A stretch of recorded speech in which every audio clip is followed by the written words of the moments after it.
Chapter 699. Old Master Wu couldn't bear to see his granddaughter in such a state. He shut his eyes. Do you know why Grandpa wants you to stop? If your grandpa helps Qin Mo investigate the details of your mission this time, it won't be as simple as going to court. Your Grandpa An's attitude is clear now. He already knows some things and he doesn't want to help anyone. But you have to consider Qin Mo's capabilities. So, stop. Wu Zhen wanted to say something. But her phone rang. It was Director Huang. Wu Zhen's face darkened the moment she received the call. It wasn't an ordinary phone call. It was a call informing her that from today onwards, she would be removed from the crime squad. Wu Zhen tightened her grip on her phone, her eyes heavy. She didn't want to be the one who violated the most basic principles of a police officer, especially a member of the crime squad. Instead, she pushed the blame onto someone else. She probably didn't like this job from the bottom of her heart. Wu Zhen wouldn't understand that her actions weren't worthy of wearing that uniform. After hanging up, Wu Zhen's eyes were venomous. Grandpa, I worked hard for more than a year to enter the crime squad, but now I'm being kicked out because of that person. I won't let this matter rest. Grandpa isn't helping us now, but once he finds out what that person is thinking about Brother Mo, he will definitely help us. I'll listen to Grandpa and swallow my anger. I'll take a step back and when the time is right, I'll get back at him. Old Master Wu chuckled. It's good that you think that way. Where there's life, there's hope. Once the storm blows over, everything will be fine.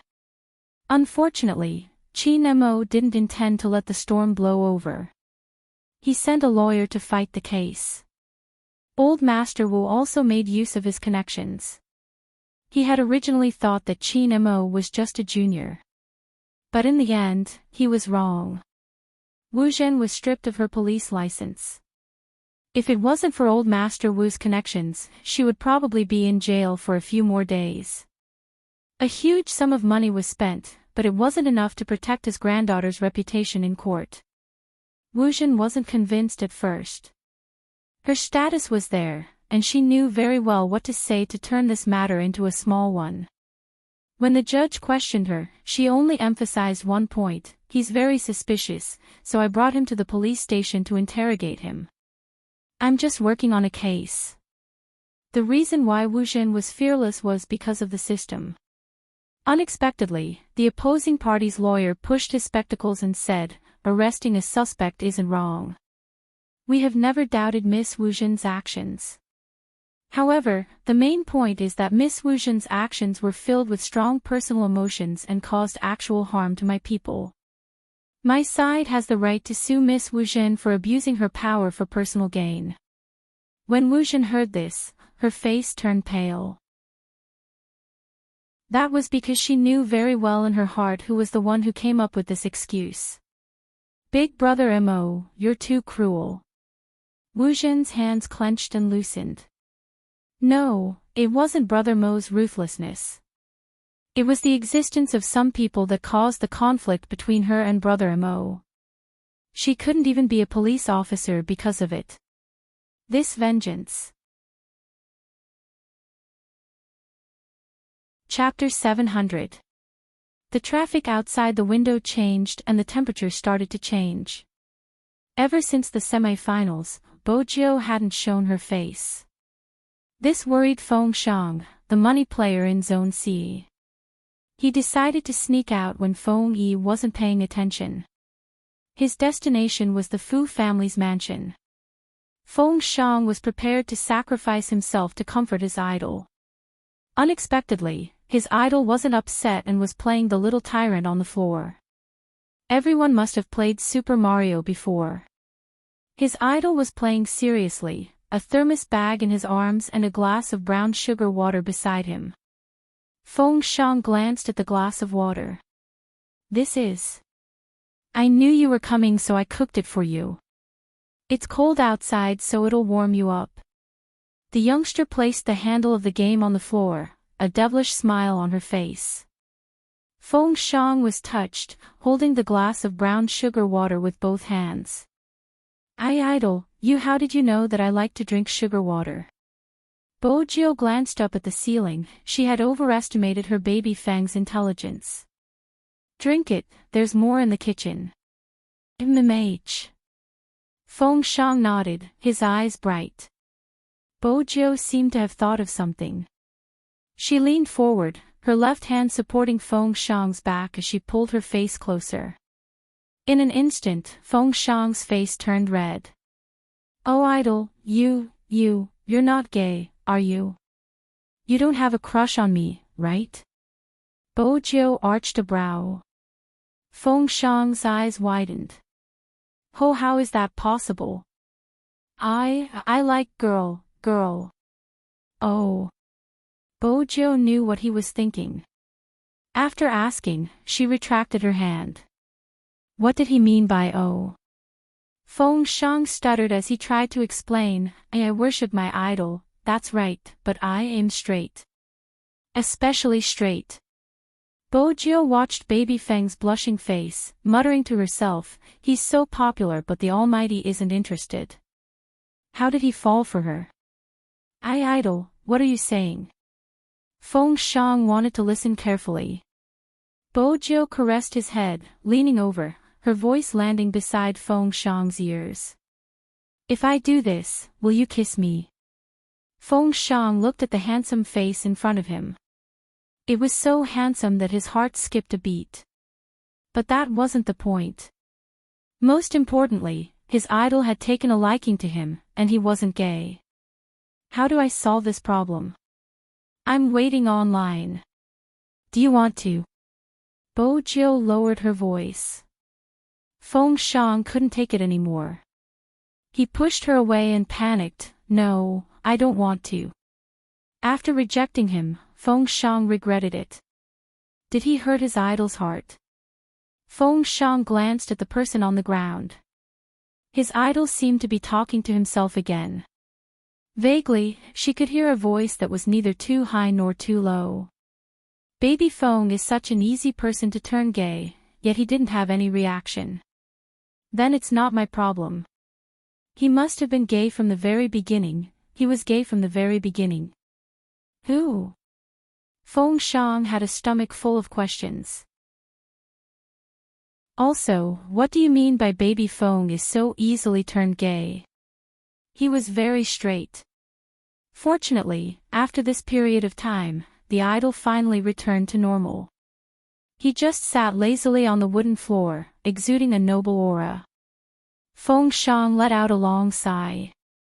He could finally drink his brown sugar water in peace. But what's wrong with my idol today? Chapter 701. Feng Shang couldn't figure it out, hence, he decided to approach from another angle. Where's the princess? Him. At the Almighty's house. Bojiu switched to another game, preparing to organize her thoughts. If the Almighty had been gay from the start and had fallen for her cross-dressing, how was she going to resolve this problem? Based on the Almighty's repulsion towards girls, if he found out that the brother he confessed to was actually a girl, Bojiu narrowed her eyes. Would he feel cheated? Feng Shang looked at the handsome face in front of him that was like that of a vampire aristocrat. He felt that he could probably understand his idol's feelings and empathized with him. When I was young, I also had a pet. If it's suddenly left, it's true that I'm not used to it. Bojiu glanced up. Feng Shang straightened immediately, his expression serious. This kind of thing, will be fine once you get used to it. Idol, you're young. Did you have other pets when you were young? Pets? When she was young. Suddenly, an image of a little boy appeared in her mind. He looked at her as though she was a germ. He was arrogant but he was just too adorable. She had always wanted to bring him home. Especially when she had pounced on him. The little boy had looked as though he wanted to tear her into pieces. He had been too adorable. But the little boy had been obedient. When she had touched him on the keyboard, he had merely glanced at her, allowing her to experience it herself. She had even fed the little boy before. Even though he had developed an allergic reaction, he hadn't said anything, allowing her to hug him to sleep. With that in mind, she spat out 2 words. Yes. Oh. Is that a cat or a dog? Feng Shang had wanted to discuss the fun and insights of rearing pets with his idol. Bo Jiu stood up, her lips lifting into a smile. Human.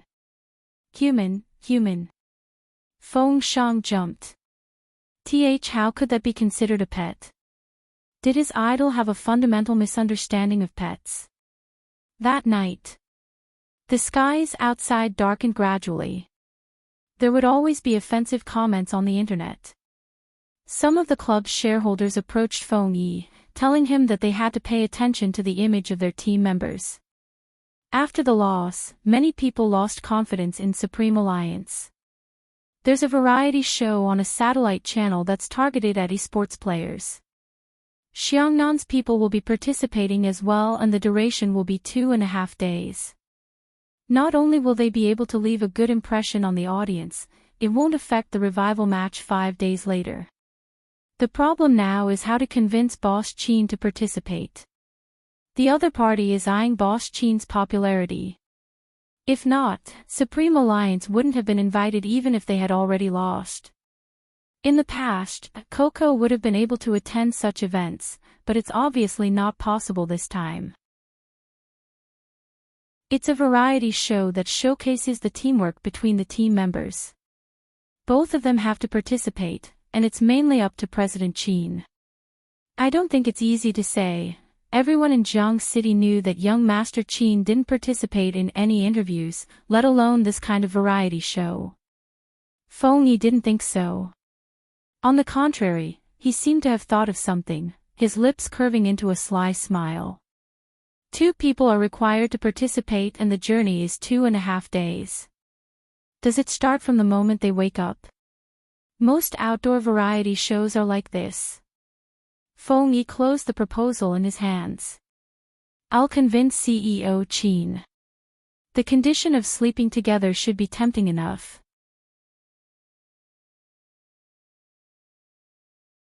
Chapter 702. Meow, meow. It was rare to see anyone raise a cat like this. Beside the soft carpet, there were wine bottles. Then there were all kinds of electronic data cables. This was a rare toy for a cat. But everyone knew that Princess was too fierce compared to other cats. It always thought it was a tiger. It pounced at the pile of cables, but its face was too big and it got entangled. Meow, meow, meow. This was the scene Qin Mo saw after his shower. A cat with electronic data cables all over its body.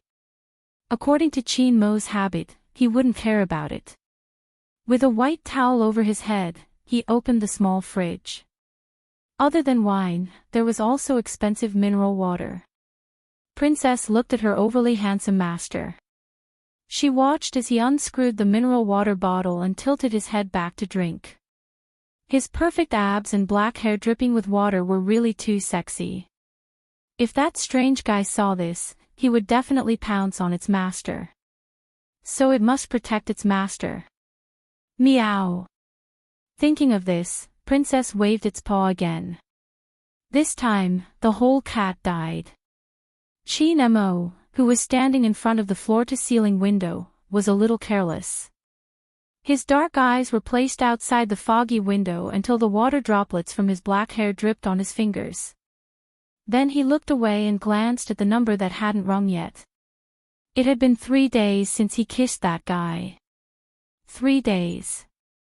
Not to mention showing up, there wasn't even a message. Qin Mo lifted his lids and drank another mouthful of water. This time, his actions were slightly more ferocious.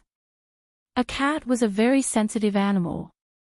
As if it had sensed the cold aura emanating from its owner's body, the princess who had broken free cleverly took a step back. Just like that, it walked proudly beside its nest.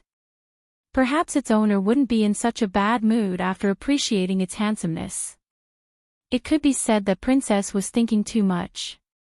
Chi Nemo didn't look at it. After the phone screen lit up, he tilted his head and lit a cigarette. With his upper body bare, he pressed the answer button. Say it. One word, neither cold nor indifferent. Feng Yi was obviously used to the almighty's style. There was still a smile at the corner of his mouth. There is a variety show on Orange Station. This station's ratings have always been the first in the country. The club's investors want CEO Qin too. Chi Nemo was about to hang up when he heard that. Feng Yi was too familiar with this person's actions. He hastened his words. Simply put, there's a program that allows you to sleep with Little Spade for 2 days. Do you want to participate? The air froze for a moment.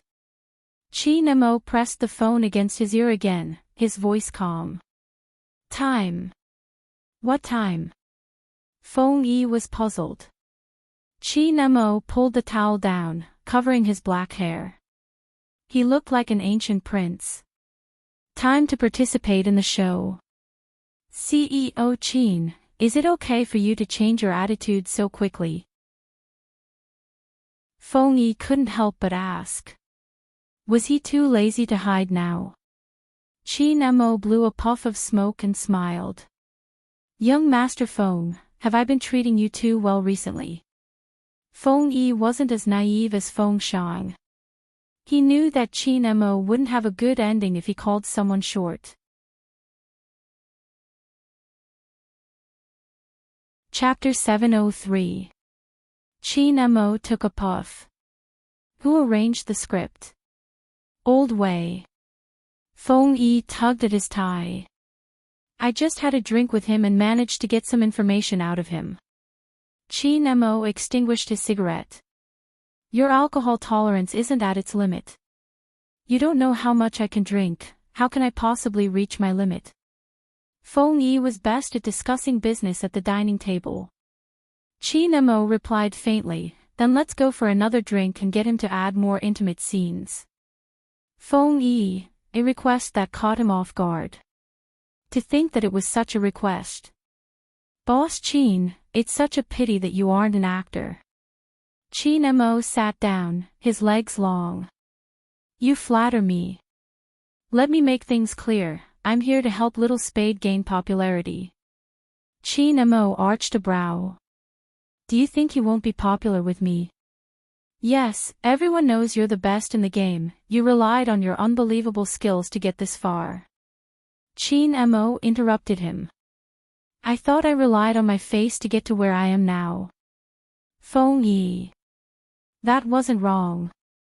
Once the script is done, I'll agree to attend one more event, Chi Nemo promised.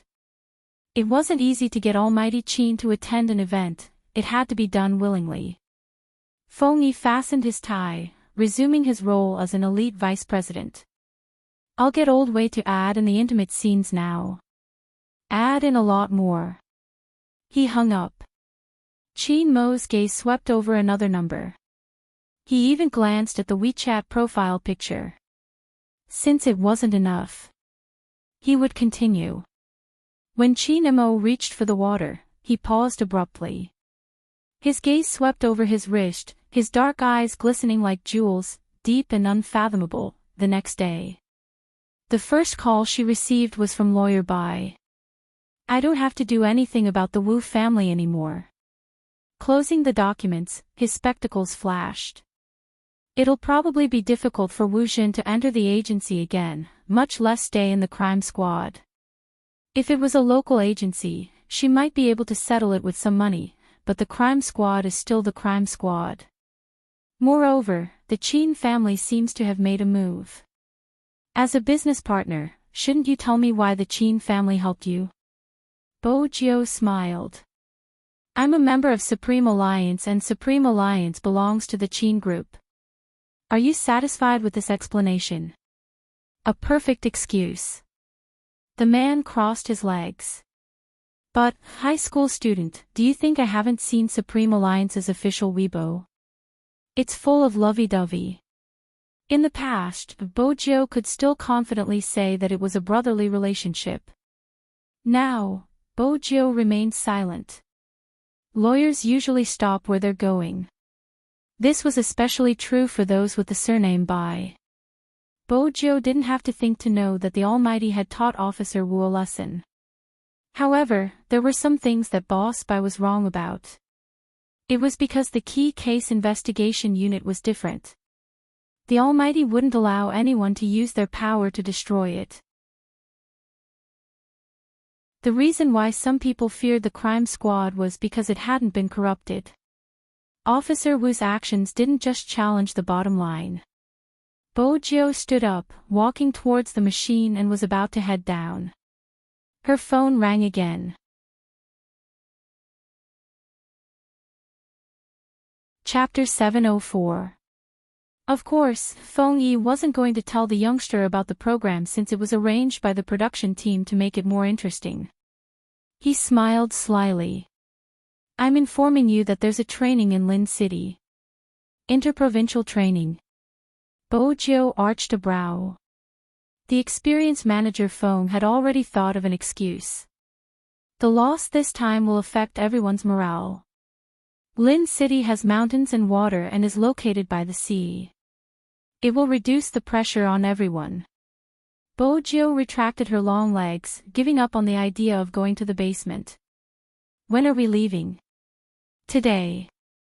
Feng Yi raised his wrist to check the time. The company has already booked the ticket for you. There will be someone to pick you up in an hour.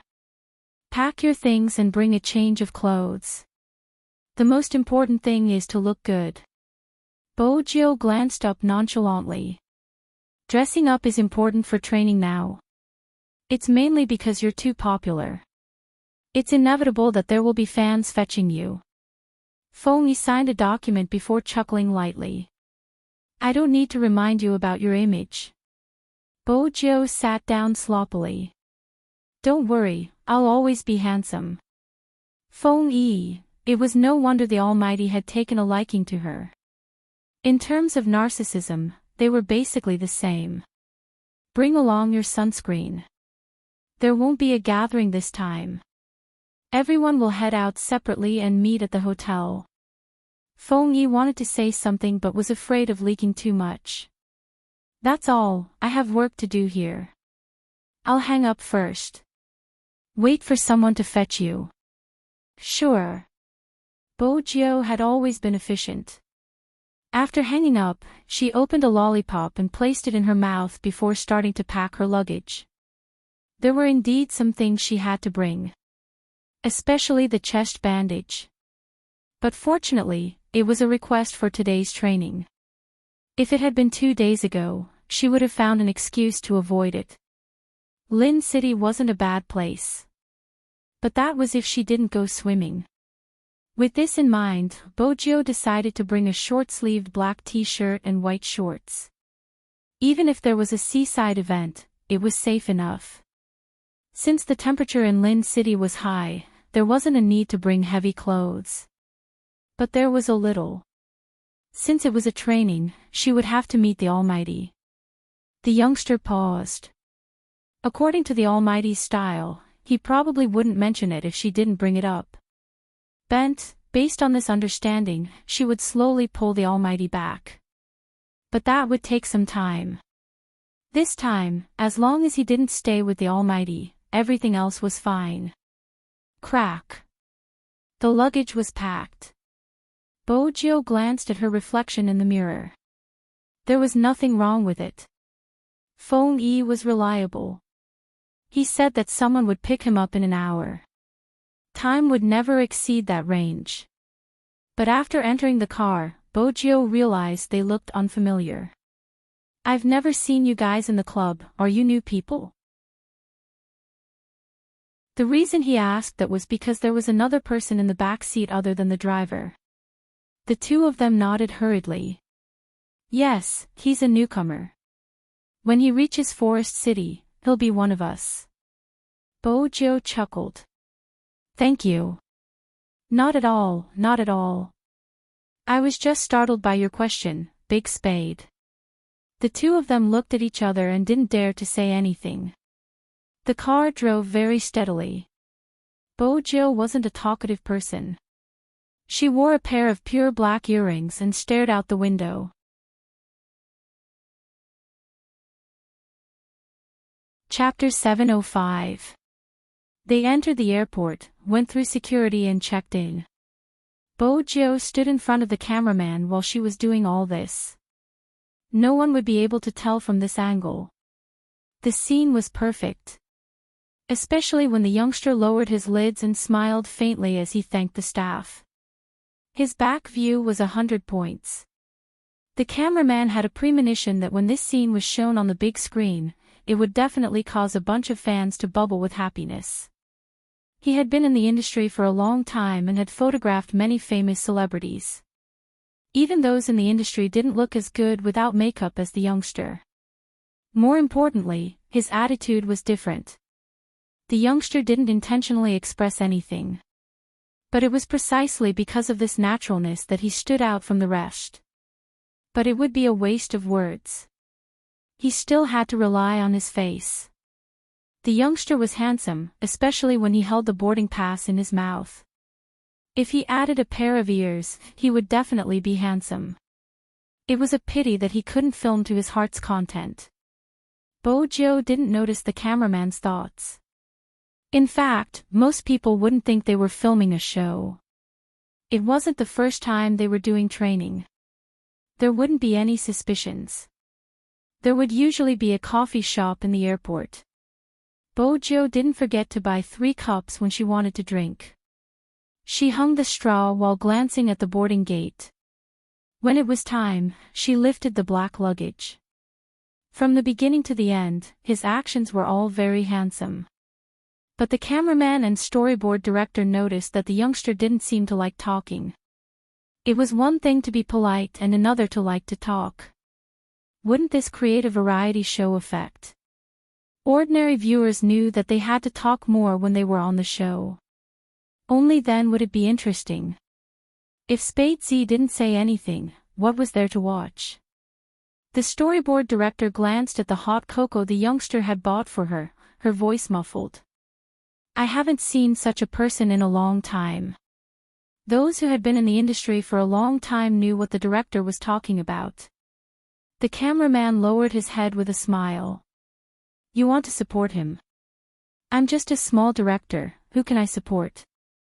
The woman laughed lightly. Actually, many people have bought drinks for me. After finding out about my identity, they treated me well. The cameraman nodded. He still doesn't know our identity.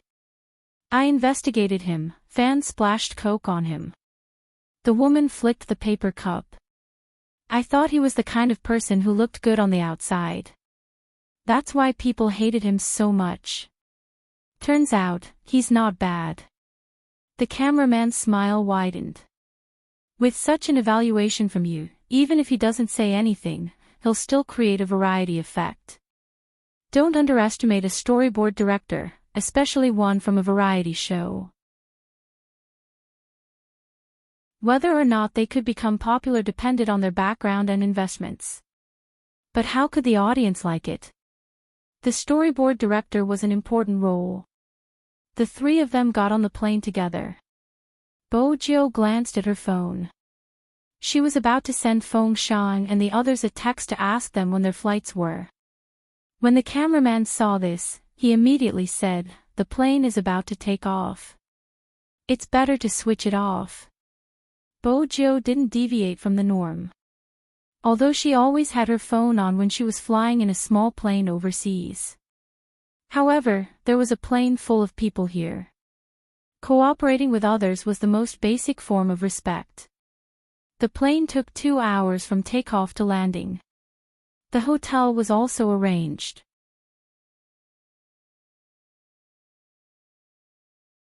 Chapter 706. This question. The cameraman choked. The storyboard director immediately added, "It's almost 11 p.m. You've been on the plane for a long time, why don't you take a break?" "Sure."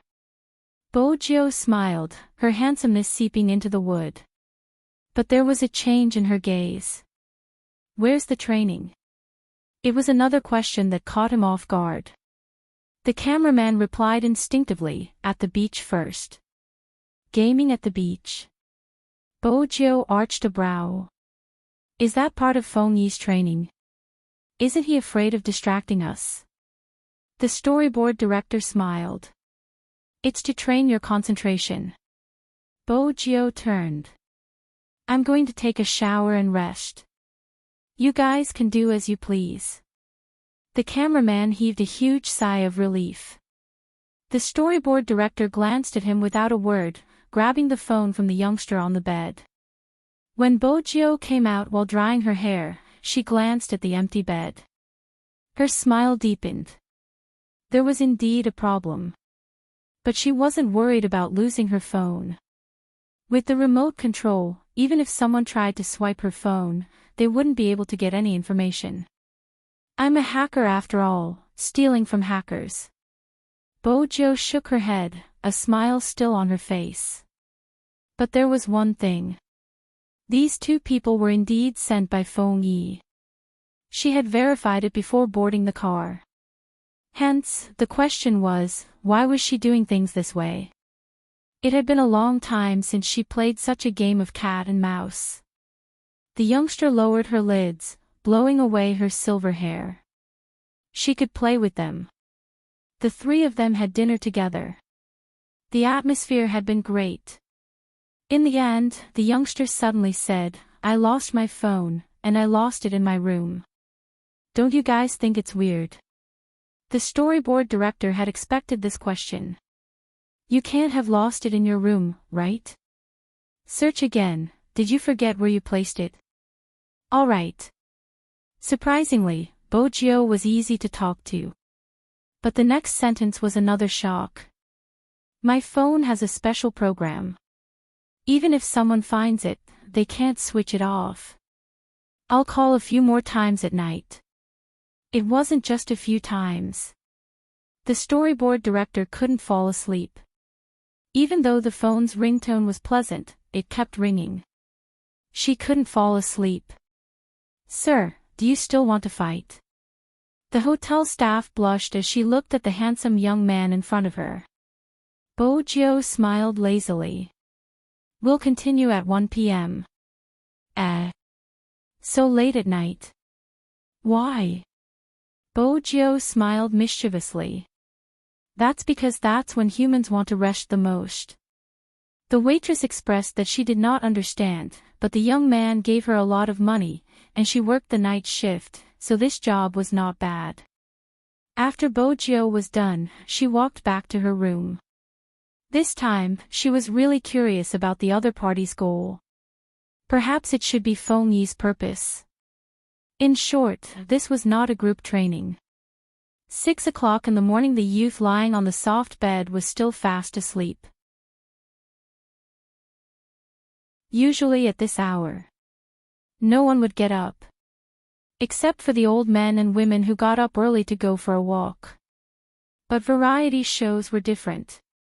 This time, other than the storyboard director and cameraman, there were two more people, one of whom was in charge of clappers. The lights are in place. The time is okay. Let's go. The moment the storyboard director finished her sentence, someone used the room card to open the door.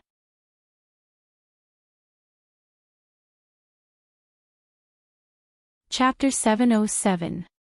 Variety shows would usually launch a surprise attack like this in order to capture the appearance of some people who had just woken up. Usually, this scene would have high ratings. But what happened to the surprise attack? Why did the lights in the room light up when they came in? The young man, who was supposed to be asleep, was sitting on the sofa in the middle of the room, swirling a glass of wine in his hand. He looked handsome and alluring. You guys finally made a move. But after saying this, Bojo paused. She hadn't expected him to come in with a video camera. She hadn't expected that to happen. His undisguised shock was successfully recorded by the cameraman on the screen. Bojo arched a brow. What's going on? We also want to know what happened to you. Can't you just obediently lie on the bed like a little prince who has just woken up? What was he doing attacking so early in the morning? I want to take a picture of your sleeping face. The storyboard director sighed. You look very barefaced and sleepy. Sorry, I didn't let you achieve your goal. Bojo glanced at them. Is this a show? Such a high IQ. The storyboard director smiled bitterly. Did they discover something amiss with us and capture us? Bojo lifted her lips. Something isn't right. Supreme Alliance's logistics isn't like this. You're blaming us. The storyboard director didn't appear on screen. She stretched out her hand, holding a mission card. Bojo opened it and scanned the words on it. Spade Z, welcome to the treasure hunt. The first mission you need to complete is to wake up your partner. Bojo tilted her head. I have a partner. Tell me, who was the other person that was tricked by that fox phone E? You'll have to find it yourself. The storyboard director had a serious expression. We don't know who it is either. Bojo smiled faintly. Beauty, be more sincere. It's useless to call me a beauty. The storyboard director blushed, but her rationality remained. Go, there's not much time left. His room number is on the mission card. What did it feel like to be forced to participate in a variety show and not be able to just leave like that? That was how she felt right now. She had thought it would be a game of cat and mouse, but it turned out that it was all Manager Feng's tricks. Now think. Who was the other person who had been fooled? The Almighty was the first to be excluded. The reason was simple. Bojo didn't think the Great Fox would have the guts to fool the Almighty. It could be Lin Feng or Coco. Programs like this usually focused on looks. It wasn't possible for Yunhu. Both of their attributes were so strong. The venue would be cold. Variety shows should look at the effects of variety shows. Bojo pondered as she walked. Holding the mission card in her hand, the way she lowered her head was surprisingly cute. The photographer was very happy this time. This room. Bojo pointed at the door. The storyboard director nodded. Bojo smiled faintly. Before we enter, can you pass me my phone? I'm not used to not having any electronic devices on me. When did you know I was the one who took it? The storyboard director glared. Bojo thought for a moment. During dinner yesterday. The storyboard director, she had been listening to the ringtone all night. Why? Cell phones and wallets will be confiscated, as will those of other members. With this explanation, Bojo understood. Since the other person was as unlucky as her, it didn't matter if she didn't have a phone. Time, take note of the time, the director reminded softly.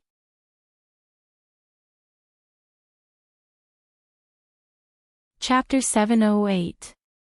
Beep. The sensor beeped. The room was completely dark. Especially at this point, the curtains were heavily drawn, blocking out all light.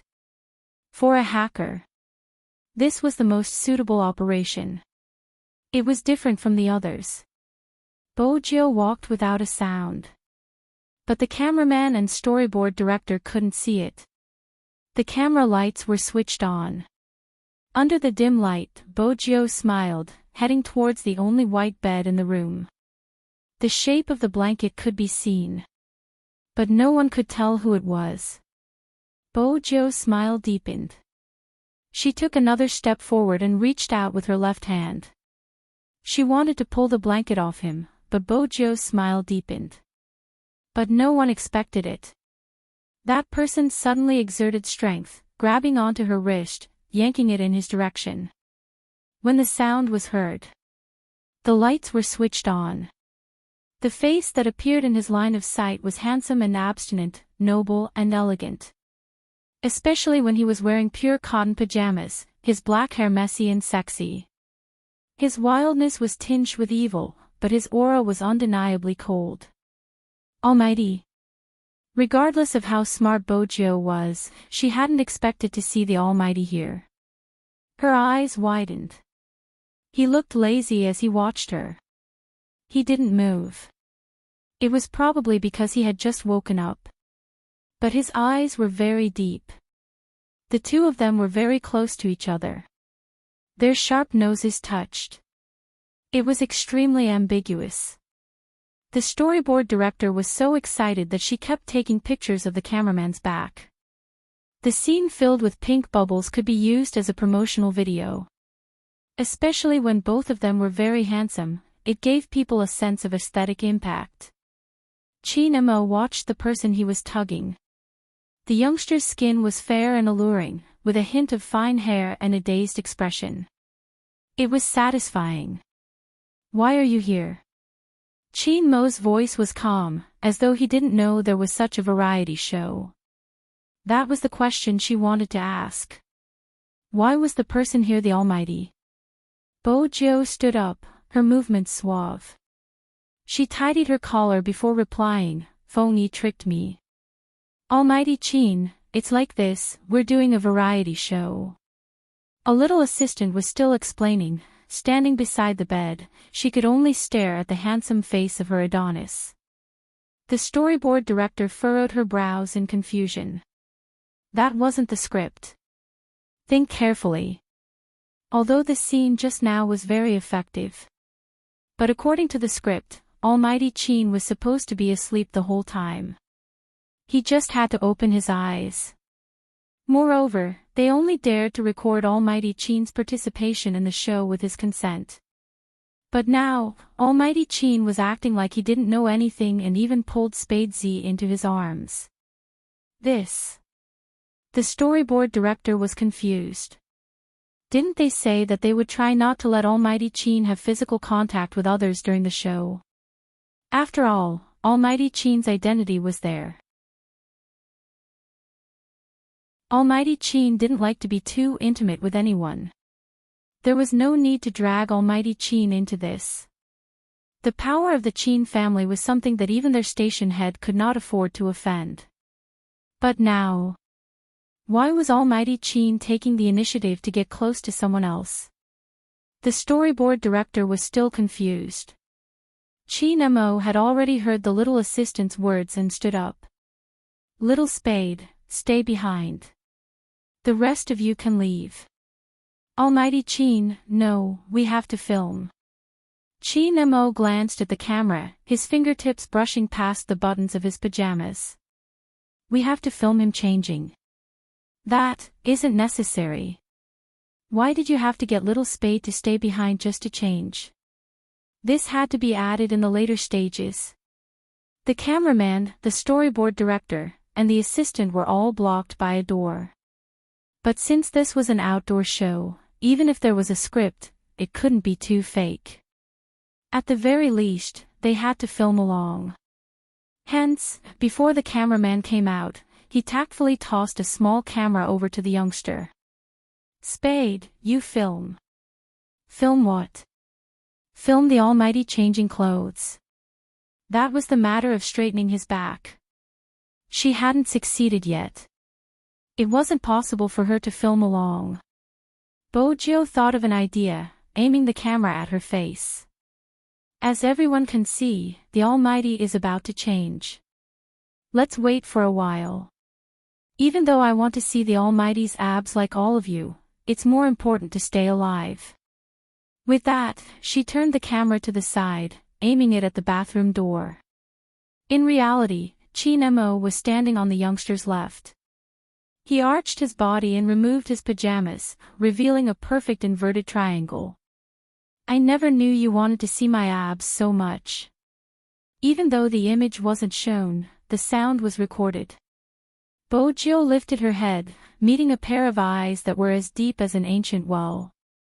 The black trousers and his upper body were bare, accentuating his slender legs. If such a scene was recorded, many people would have a nosebleed. The mermaid line was perfect. What is the mission? The Almighty finally put on his clothes. He was buttoning his shirt sideways. His handsome face. Bojo still had her earphones in her ears. On the other side was the production crew. When they heard the commotion, all of them rushed in. This time, they could film the two of them in the same frame. The storyboard director wasn't sure why she was so excited.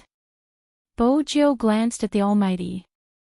Brother Mo, my mission is to wake the person sleeping in this room. I never expected it to be you. It seems like I've successfully helped you with your first mission. Chi Nemo stuffed a hand into his pocket, looking more handsome than a celebrity. Bojo was still sitting on the bed, leaning back slightly. That's right, but I think we should take a nap before moving on to the second mission. Ever since she had found out that her partner was the Almighty, she felt that it would be dangerous to participate in this variety show. Chi Nemo didn't give the youngster a chance to lean back, pulling her up. You woke me up and now you want to sleep. That kind of conversation was something that only people who had a good relationship with each other could say. Right at this moment, there was a loud ding. The production crew handed over another mission card. The second mission. Bojo arched a brow. She opened the mission card and read the words on it. Other than our team members, there are other people in the game world. We have to find them before moving together to save Earth. Save Earth. It was a bluff. Seriously, you don't know the identities of the others, right? The production crew nodded. Bojo stuffed her hands into her pockets, a light smile on her face. Based on the style of your show, each team will choose 2 members. Lin Chentao and Sanpang Jun will definitely be there, along with Almighty Xiao. 3 out of the 4 of them guessed correctly. The storyboard director and cameraman glanced at each other.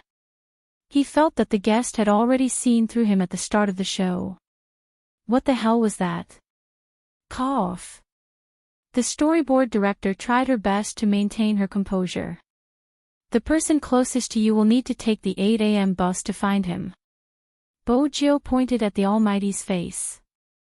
Forget about me, but is it really appropriate for Brother Mo to take the bus? The storyboard director didn't think it was appropriate. It was too obvious that he was an abstinent CEO. But the script was awkward. But it didn't matter. Getting the 2 of them to take the bus was a benefit for everyone. Besides, the next stop of the bus that passed by the hotel was a high school. This meant that most of the people taking the bus at this time were students. Of course, there were many middle-aged men and office workers. Hence, when Bojo and Almighty Chin walked in, some of the students who were still playing games glanced up. The second time they did so, they stilled. F***CK. What did she see? Almighty Chin. It wasn't just Almighty Chin, there was also Big Spade. Excitement was something that could be easily understood. Some of the girls had already started to cover their mouths. In fact, the production crew was slightly surprised. This was the South after all. If it was a member of Xiangnan, it wouldn't be surprising to see such a scene. Supreme Alliance was far in the north after all. Almighty Chin, it's Almighty Chin. Hurry and take a picture. I don't think it's a mistake. How could Almighty Chin appear here and take the bus? It can't be wrong, the person standing beside him is my Big Spade. There weren't many fans, just a few students playing games. Hence, the scene wasn't too chaotic. One of the office workers asked, which celebrity is he? He looks rather handsome. I don't know, that's weird, I've never seen him on TV before. The students wanted to educate them about the esports world, but after some thought, they decided against it. They were too busy to post it on their WeChat moments. More importantly, it wasn't just photos. He could still hear the conversation between the 2 men. The fans couldn't be happier. Forest Park, Brother Mo, who do you think would choose such a place to meet us? It was probably related to Lin City. Even though it was 8 p.m., there were still plenty of seats on the bus. Bojo sat by the window while Chin Mo sat beside the youngster. Lin Chentao. The storyboard director, Brother Mo, judging from the director's expression, we seem to have guessed it right again. The youngster lifted her lips, carrying the nobility of the Sucking Blood clan. The storyboard director was on the verge of breaking down, her chest almost crushed. The students watched from the side, unable to hold back their laughter. As a Supreme Alliance fan, they were extremely excited. Never in their wildest dreams would they have expected to meet their idol on the bus. Furthermore, it was such an idol. Almighty Chin, are you filming a variety show? One of the fans couldn't help interrupting their conversation. Chin Mo replied, his attitude polite yet distant. The production crew finally realized how real it was. The person they had seen just now must be fake. The Almighty with little spade must be fake. The fan was excited. I really like you, I really like you. Chin Mo changed his position. Thank you. 2 words. He probably felt that the response was too little. The fan's gaze dimmed. She turned towards the youngster before turning to Chin Mo. As a fan of Chin, I hope that Almighty Chin can stay away from some people. At this moment, Chin Mo smiled. His eyes were cold and calm as he said, "You can stop being a fan." The student was taken aback.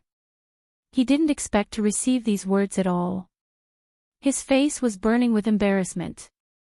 She couldn't understand how Almighty Chin could be so disrespectful towards his fans.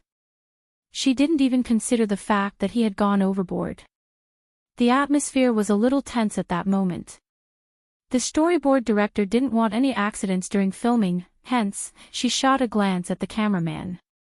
The cameraman was well aware that this scene could not be allowed to continue. We'll alight early and change to another bus. The other students wanted to change as well. The original benefits were gone just like that. Why had that person interfered with Almighty Chin's friendship? Honestly, Almighty Chin's fans weren't like that.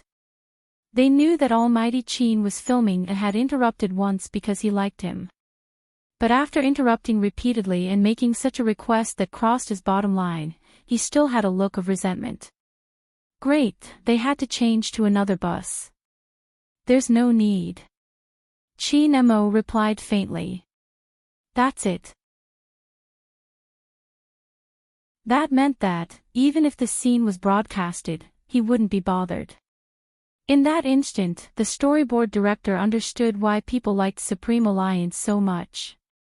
It wasn't fake. Perhaps, this was how people wanted to be themselves. In the bus.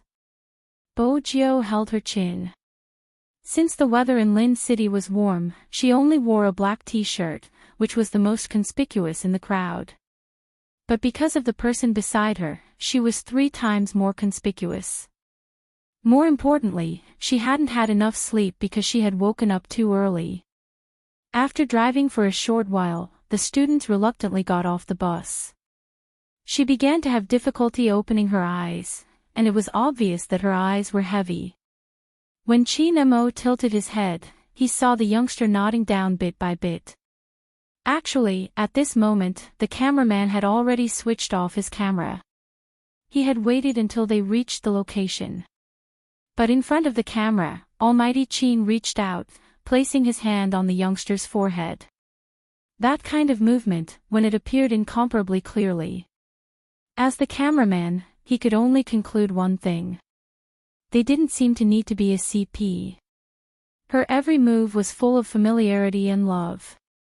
If such a video was released, it would definitely cause some CP fans to cry out. And that wasn't the end. The youngster didn't seem to be completely asleep.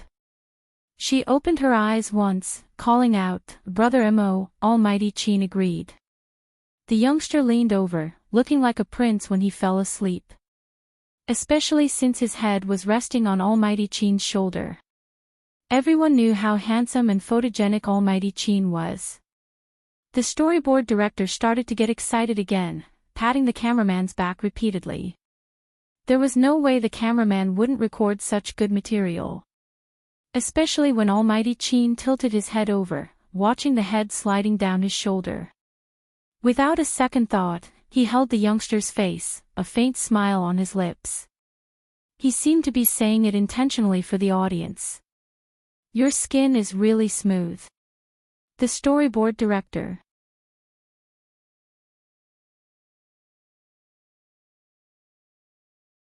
Chapter 709.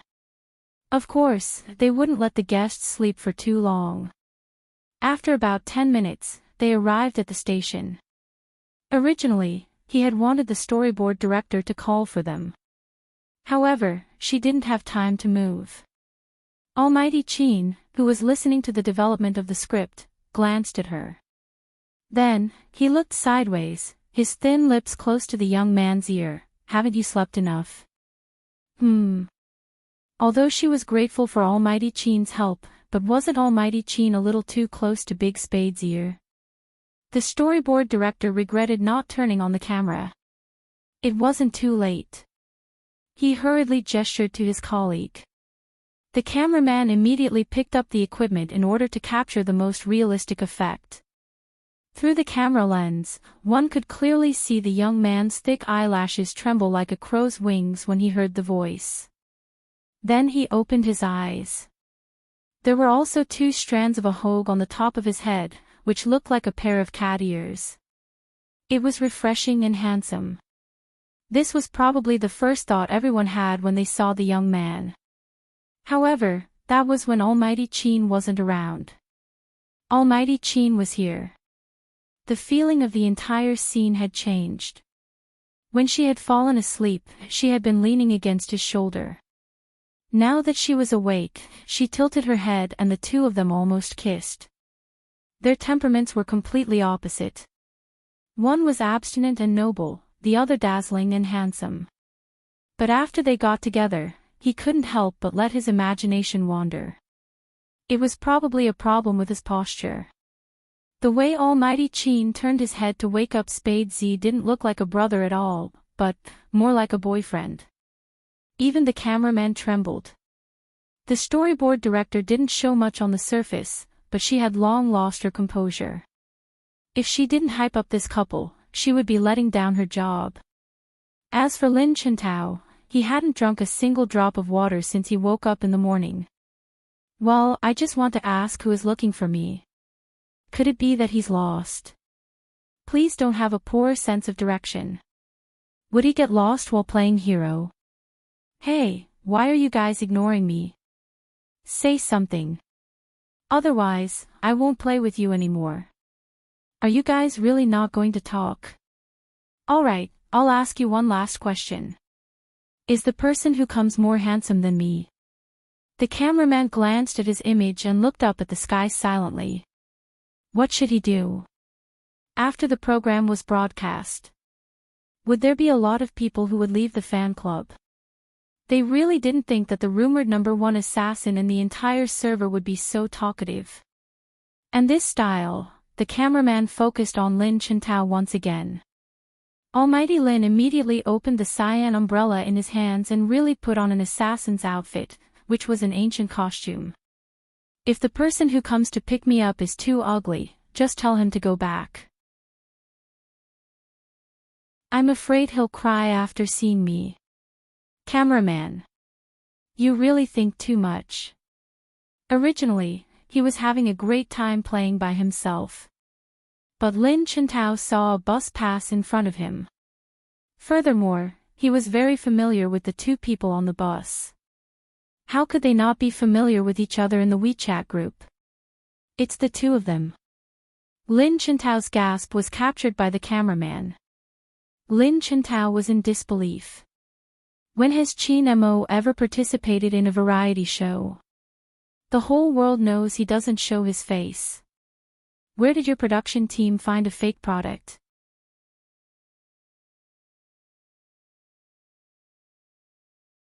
Chapter 7:10. Since it's them, I have to keep a low profile. Everyone knows that Chin Mo is our enemy. I have to act like a master. Lin Chintao straightened his back. Am I domineering enough? The cameraman did not want to speak anymore. When Lin Chintao wasn't nagging, he gave off a cold and aloof aura. However, this cold and aloof demeanor only lasted for a minute, 2 minutes, 3 minutes. Lin Chintao looked at the scene of the two people kissing in the bus. He turned his head and asked, "Is your production team gay?" Cameraman. Who can take him away? How can the SARFT allow you to abuse single dogs like this? There's no justice in this. Lin Chintao was still grumbling. On the other side, Bojio was already awake. She and Chin Mo alighted from the bus one after another. Follow the script. Chin Mo should be surprised to see the person in front of him. Unexpectedly, Chin Mo stuffed a hand into his pocket, looking at Lin Chintao nonchalantly. What a surprise. The two storyboard directors were on the verge of breaking down. Bojio chuckled, walking over to tug at his assassin outfit. Your outfit is really an eyesore. Cameraman. Finally, someone had spoken his mind. F***CK, don't touch me. Lin Chintao jumped to the side. Don't you know how to appreciate how handsome I am? Bojio arched a brow. Honestly, I don't really understand. Chin Mo glanced over and looked at the members of the program crew. His tone was calm. Were you the ones who made him wear the costume? The storyboard director refused to take the blame as she shook her head vigorously. Lin Chintao affirmed, how could the production crew have such a handsome assassin outfit? I brought it myself. You have standards. Bojio patted his shoulder. Lin Chintao was very proud. Of course, you don't know how poor this production crew is. I haven't even had breakfast yet. Oh, right, should I tell you the next step of the mission? Speak. One word. Chin Mo was the only one who could make all the cameras focus on his face. Lin Chintao felt that he couldn't compare his looks with others. He was comparing his temperament. He raised his umbrella again, looking like an ancient hero. This person claims to be the most handsome and hero. He is the one who carries the face of the entire esports world. His motto is, how can a man be called a man if he isn't burly? Wait, where are the two of you going? Can you show some respect to your partner? It was rare for the three of them to walk side by side on the road around the island. If the girls and guys who often played games saw this, they would definitely surround them. The three gods of the esports circle were still alive. He was actually walking around the island. The scenery of Forest City was indeed beautiful. On one side was a blue sea and blue sky, and on the other side was a flowery villa. Occasionally, couples could be seen riding bicycles. Lin Chintao was the center of attention for the umpteenth time. But he was a magnanimous gentleman, tilting his head to ask the two of them, don't you find the introduction a little familiar? At this hour, everyone was a little hungry. She opened a lollipop and placed it in her mouth. Open your WeChat group and you will know why it sounds so familiar.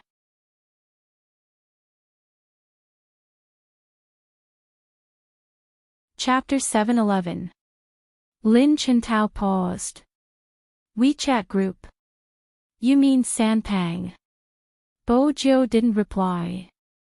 Lin Chintao glanced at Chin Mo, feeling a chill. It was true. But, why weren't you surprised when you saw me? Lin Chintao was shocked by the two of them. Bojio replied without turning, you're too handsome. With that, the storyboard director and cameraman glanced at each other. Both of them remembered how Spade Z and Almighty Chin had guessed the guest. The naive Lin Chintao replied, Little Spade, as long as you maintain your truthfulness, we can be best friends for life. Ha ha ha. Bojo paused. I can't believe I lost to him. I'll win it back for you in a while. Chin Mo's voice was calm, but the way he pulled the youngster over seemed extremely intimate. Look ahead when you walk, don't turn back all the time. Bojo chewed on her lollipop.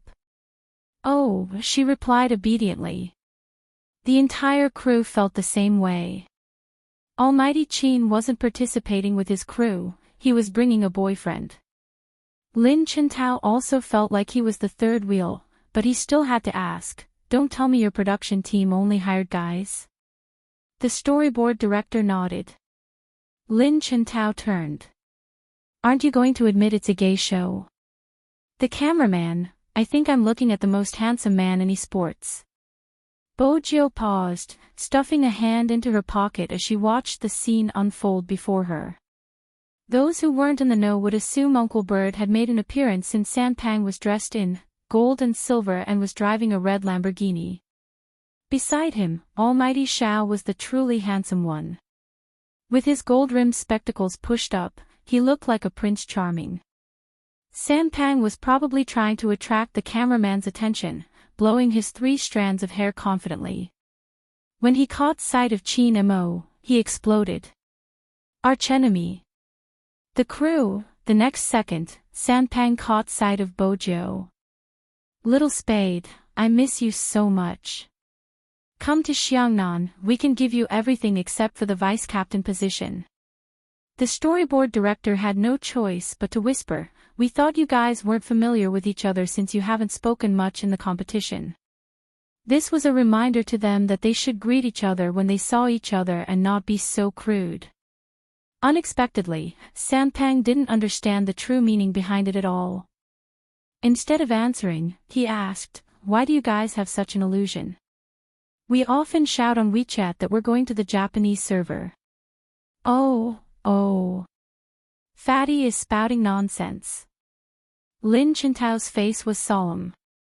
We aren't close at all. The production crew. Do you believe it yourself? If he wasn't familiar with her, he would hug her. Almighty Xiao walked down, his posture calm, but his gaze paused on Chin Mo, there's another guest. Thankfully, there were still people who remembered the existence of the script. Lin Chintao, who do you think it is? Almighty Xiao turned his head and asked. Lin Chintao covered Fatty's mouth. Don't ask such things. Before he could finish his words, he saw a person walking over. Black hair, a high nose bridge, and a deep smile in his eyes, just like in his memory. Captain, Lin Chintao was truly stunned.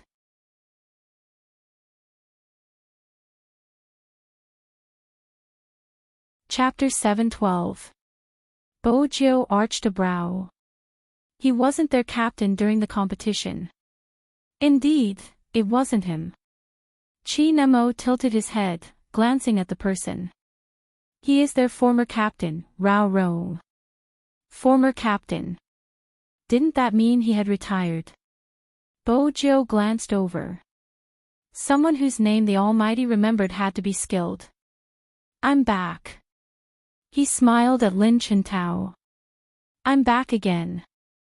It was just a few words, but it had a deep meaning. This was another arrangement by the production crew. Some people said that in the esports industry, there were only 3 people that could be considered the soul of a team. Supreme Alliance's Chin Mo, Xiangnan's Almighty Xiao. And this person, Rao Rong. In reality, he was facing the same problem as Yin Wuyao. Older players would have to retire from the competition. This was the decision of the club and the investors. Some people felt that the current team was strong enough and it would be better to bring in some fresh blood than to keep the veterans. That was the competition with Supreme Alliance. They were suddenly struck with a realization. They had to get Rao Rong back. Without him, they might lose in the future competitions. Of course, at the start, no one had been able to contact Rao Rong. Only Lin Chintao. As a fanboy, he had been writing letters to his captain. Everyone in the alliance knew. Lin Chintao had been waiting for someone to return. And now, it was finally a success. Of course, it wasn't a good thing for the other teams. Rao Rong's godly skills were still around. Welcome back. Just 3 words. Rao Rong broke into a smile. The next second, he turned towards Qin Mo, his lips lifting slightly. Have I been away from the industry for too long? You actually came to participate in a variety show. Qin Mo stuffed his hands into his pockets, remaining silent. Lin Chintao wiped his reddened eyes, speaking in a serious tone. Captain, listen to me, the iceberg Qin Mo has been acting strangely recently. The production crew allowed them some time to catch up. Almost a minute later, the cameraman lifted his camera once again.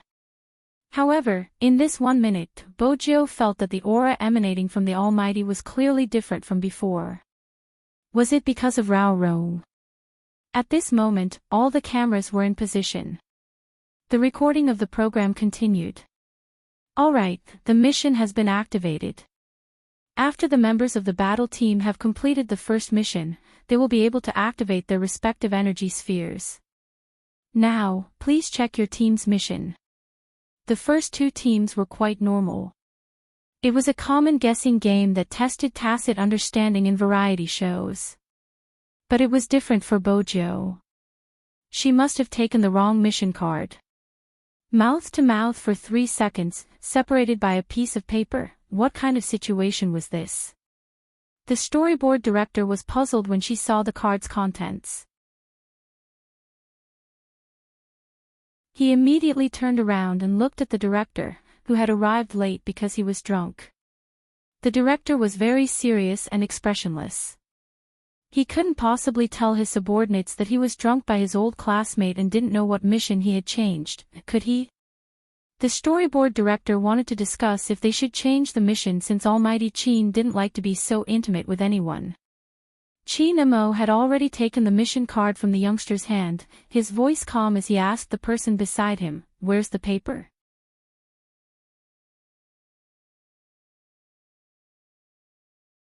Chapter 713. The storyboard director wasn't the only one shocked. Even the main director widened his eyes in disbelief. Boss Qin had actually agreed to the mission instead of freezing him with his gaze. This time, all the drowsiness and hangovers were gone. When the main director had first seen Qin Mo, Feng Yi had brought him over. Feng Yi had been the one who had brought him over. At that time, the main director had been too eager for talent. With such a handsome face, he should be filming. Hence, he hadn't even asked about his background. "Stop gaming and join my crew, I'll make you famous."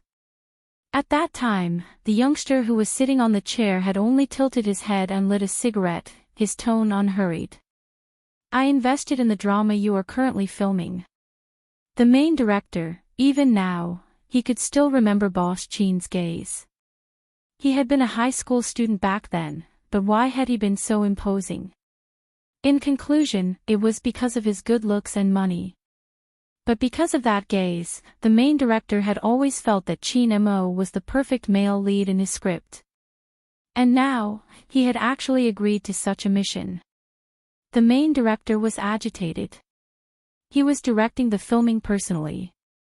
They were treating this scene as a kissing scene. Wait a minute. Bojiu smiled faintly.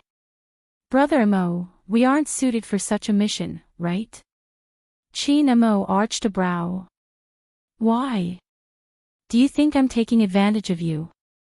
"I'm afraid your fans will say I'm taking advantage of you." "That's easy, I'll take the initiative."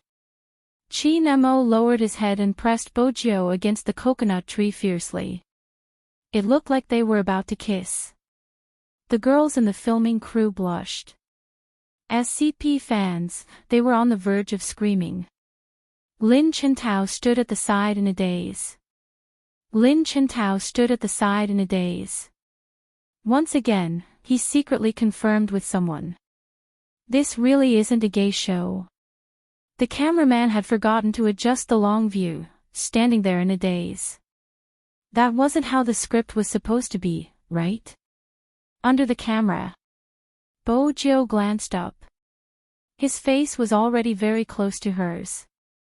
His deep gaze seemed indifferent as he turned and whispered into her ear, "How can we end the mission quickly if we can't complete it?"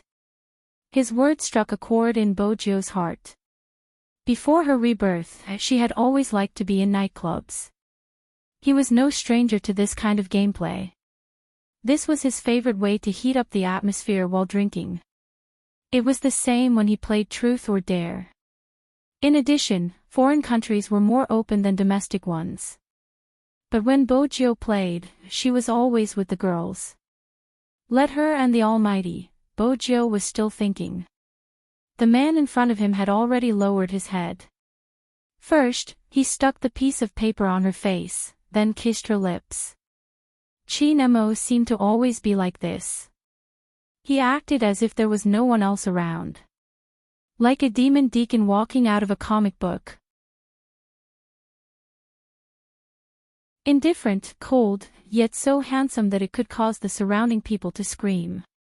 Some of the girls in the program team couldn't help but cover their mouths. This was probably the first time Almighty Chin kissed someone in front of everyone. Although it was separated by a piece of paper. But that kind of pose was enough for fans to fantasize about for a long time. Since she wasn't prepared, Bojo stilled. The breath was very familiar, and it did not belong to her. It was slightly cold and invasive. She could even feel his tongue sweeping across the seam of her lips because their lips were stuck together. It was a vicious blow.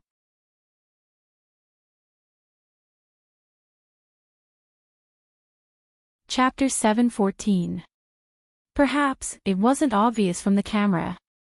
But the storyboard director was so close, it didn't seem any different from a real kiss. Bojo wanted to retreat, but the camera reminded her that if she retreated and dropped the paper, she would have to do it all over again. It would be easier to do it in one go. She had to maintain the position for 3 seconds. Bojo watched the handsome face that was inches away from her. When the Almighty turned, his eyelashes brushed past her face like feathers, tickling her heart. Her mind seemed to have been sucked dry, blanking out. All that was left was the sound of her heartbeat. 1 second, 2 seconds, 3 seconds. It wasn't easy for her to endure the 3 seconds. Bojo pulled herself away, her fair and clean face not flushed, still carrying her usual suaveness. However, her gaze was sluggish. Chinemo glanced at the youngster, a gentle and intoxicating smile on his face, his voice casual. The taste isn't bad. The storyboard director, taste. Ah! Her nose was bleeding. Why was she so agitated? Calm down. The Almighty was just saying it. It was mainly because of the taste. The Almighty had added such ambiguous lines. Was he trying to send the fans into a frenzy? The main director was pleased, nodding repeatedly. Good, the expression and lines are on point. Director Wong, this isn't a movie, the assistant reminded softly. The main director's expression changed instantly, turning solemn. The expression isn't bad, don't edit this scene, it would be perfect for a variety show. Lin Chentao stood beside them and watched. He then turned around and glared at the cameraman. The cameraman glanced upwards. This time, he didn't have the confidence to say that they weren't a gay show anymore. Chinemo didn't look any different from usual. After leaving the youngster with the piece of paper, he looked at the camera. His cold and abstinent temperament didn't change. He was high and mighty, but it was hard to dislike him. I've completed this mission. What about the next one? The storyboard director coughed heavily, reminding everyone to focus. It was weird, they had filmed celebrities kissing before, so why were they so easily aroused in front of Almighty Chin? No, they had to hold back. Collecting love. This time, Rao Rong was the one to announce the mission. His voice was very pleasant, low and magnetic with a hint of laughter. You must be very hungry. Now, in front of you are the mangoes and coconuts that the old farmers bought wholesale from the market. Help the old grandpas sell these things, and you will be able to eat lunch. Hearing this, the guests had different expressions on their faces. Sales. Bojo arched a brow. Xiao Sanpang was very serious. There's no need to sell them. I'll eat them all. Tao, hurry up and buy them all for me. I don't have money. My SIM card and bag were confiscated by the production team. Did you forget?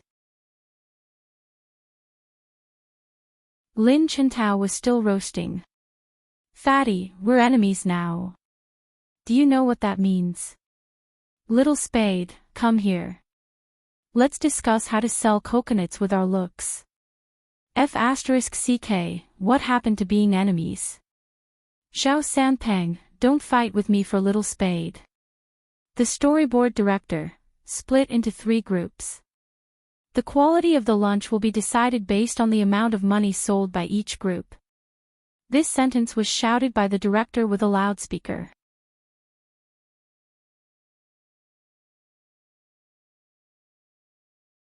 Chapter 7:15. Brother Mo, on the other side, the youngster had already escaped while the two of them were still bickering. With a hint of mischief in his handsomeness, he said, "Let's hurry up and pick a cart that's easy to push. There aren't enough customers here, it's not suitable for selling coconuts." The cameraman cleverly recorded the youngster's words on camera. Both of them were men of action. There was no sound at all. When Lin Chintao finally won the argument, he turned around with a smug look on his face. Pinch. Rao Rong watched his expression, rubbing his temples. You haven't changed at all. After saying that, he smiled and said, "Let's go, selling things is more important." Xiao Sanpang jumped up to Xiao Xin and said with a serious face, "Captain, do you think they'll buy all my coconuts if I play a game for them later? When you go shopping and see someone playing games, will you still buy it?" Deity Xiao's aura turned cold. Xiao Sanpang's eyes lit up. Of course not. Crew, looks like his IQ is still there. I will fight with him.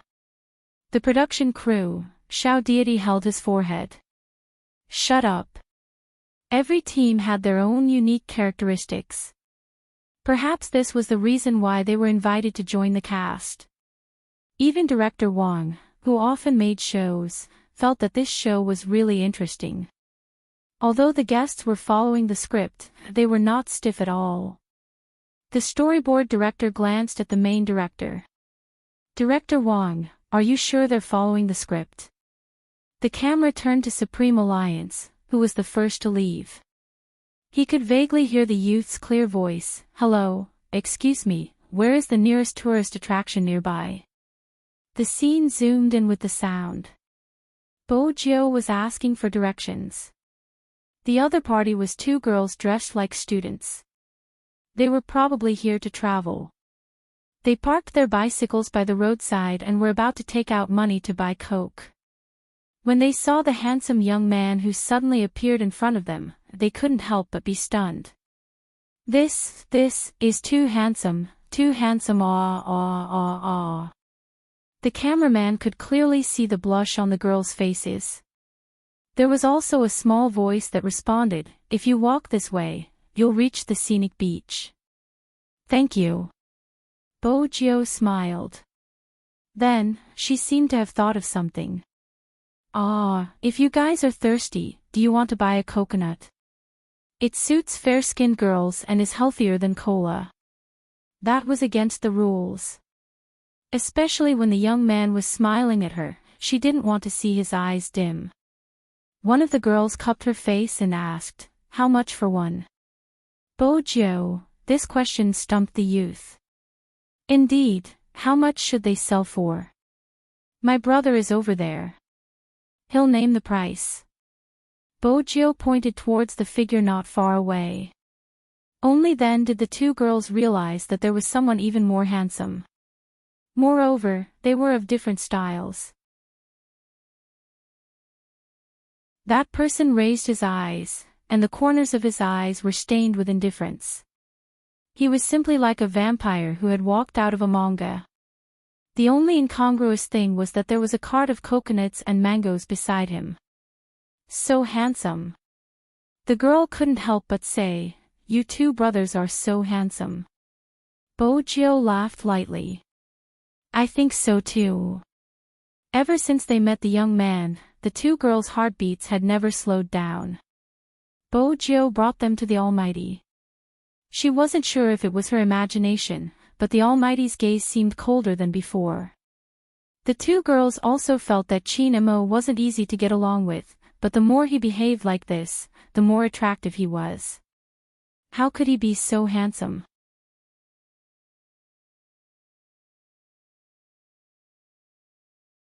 Chapter 7:16. Brother Mo, how much are we selling coconuts for? Bojo hasn't forgotten about the important matter. Chin Mo paused, his voice calm. 100. 100. 100. So expensive. Is this a scam? The way the two girls looked at them had obviously changed. Bojo stilled. 100 is too expensive. Expensive. Chin Mo frowned, as though he was asking what was expensive about. That was when Bojo remembered that the Almighty's mineral water cost more than 100 yuan per bottle. If the Almighty was the one setting the price, ordinary people might not be able to afford it. She turned and smiled at the two girls. We're new to this industry and aren't familiar with the market. Just pay us the price you usually pay. It's 15 here, 20 if you go to the scenic area. Some old grandpas on bicycles sell them for 25 each. Those are all relatively remote places. After the two girls breathed a sigh of relief, their faces began to blush again. Bojo smiled faintly, passing 2 coconuts over.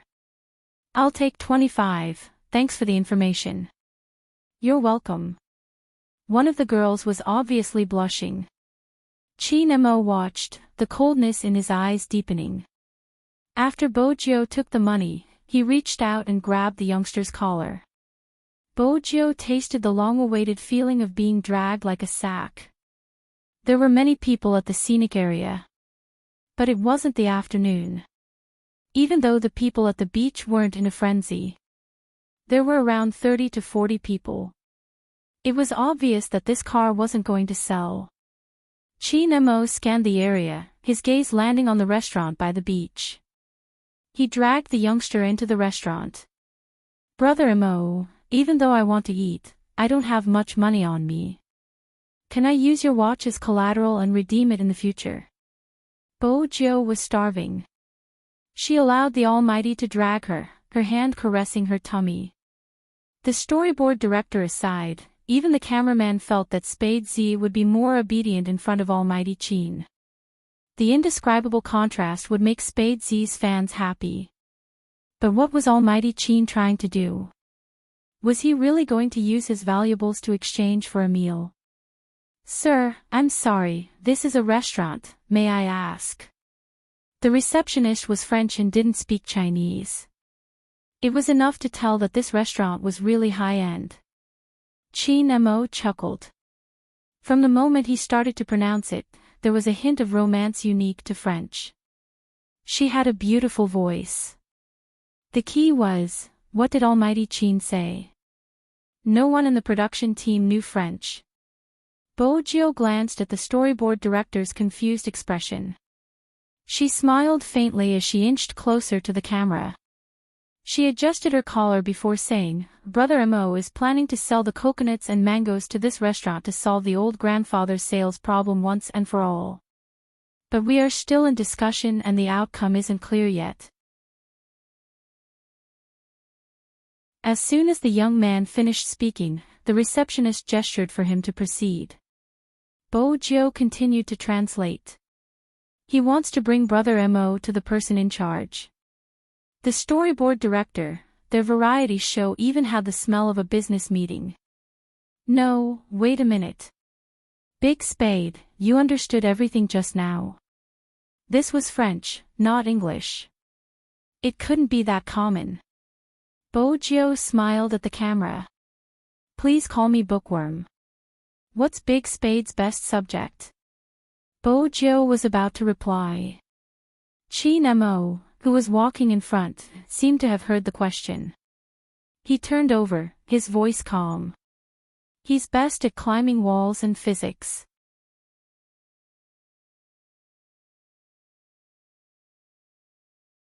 Chapter 7:17. She could still understand physics. Which subject was climbing walls? The storyboard director glanced at the youngster in confusion. Bojo didn't want to say anything. She was starting to suspect that the Almighty's confession had been a dream. Time trickled by. There wasn't anyone in Jiang City who didn't know about young Master Qin's business skills. In less than 10 minutes, Qin Mo walked out with the French shop manager. The manager was extremely passionate, thanking him repeatedly. He wasn't a local after all, and the French restaurant required the freshest fruits. French cuisine placed great emphasis on the use of ingredients. It was a famous saying that second-rate ingredients couldn't be used to create good dishes.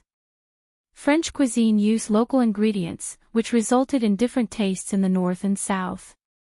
Hence, the most important thing was to eat the right food at the right time of the day. It would be best if someone could deliver the ingredients every day, especially the ones that had just been plucked from the ground. Then, they would be able to taste the ingredients. Bojo sat on the sofa lazily, a smile on her face as she watched the scene unfold. What should she do? The sight of the Almighty discussing business made her want to bring him home. It was just a show.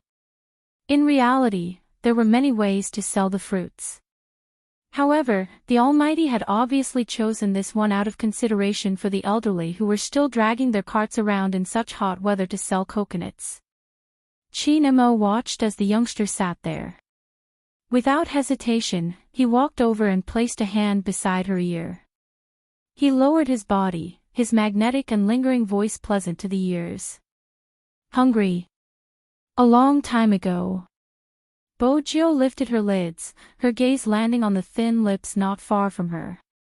She couldn't help but remember the paper separating them just now. She tilted her head to avoid his deep gaze. Qin Mo was about to raise his hand, but he retracted it. His gaze dimmed because of the youngster's repulsion. Qin Mo never revealed his emotions. Hence, in front of the camera, his handsome face was the main focus. No one noticed that in that moment, Qin Mo's pupils had constricted. Both the storyboard director and the cameraman could sense an obvious change in Almighty Qin's aura. It seemed much colder. Lobster or steak, choose one. Qin Mo straightened his body and stuffed one hand into his pocket. In that instant, he seemed to have recovered his indifference that kept people at arm's length. This seemed to be the Almighty Qin they knew. It was probably because Almighty Qin had laughed so many times today that they had forgotten his original appearance. But, Almighty, our crew didn't provide any lobsters. The storyboard director spoke softly. Qin Mo glanced over. To thank us, the other party wants to treat us. The other party. Who? The restaurant manager smiled at the right time, and the romance of the French was triggered. The people from the production team were already shocked, because they had not expected that the guests on the show would be treated by someone else. Are all top students able to do this? It remained to be seen whether Brainiac could do that. French cuisine was all about appetizers. Just by watching Almighty Qin raise his glass and chat with the chef, they felt that they had brought a variety show to new heights.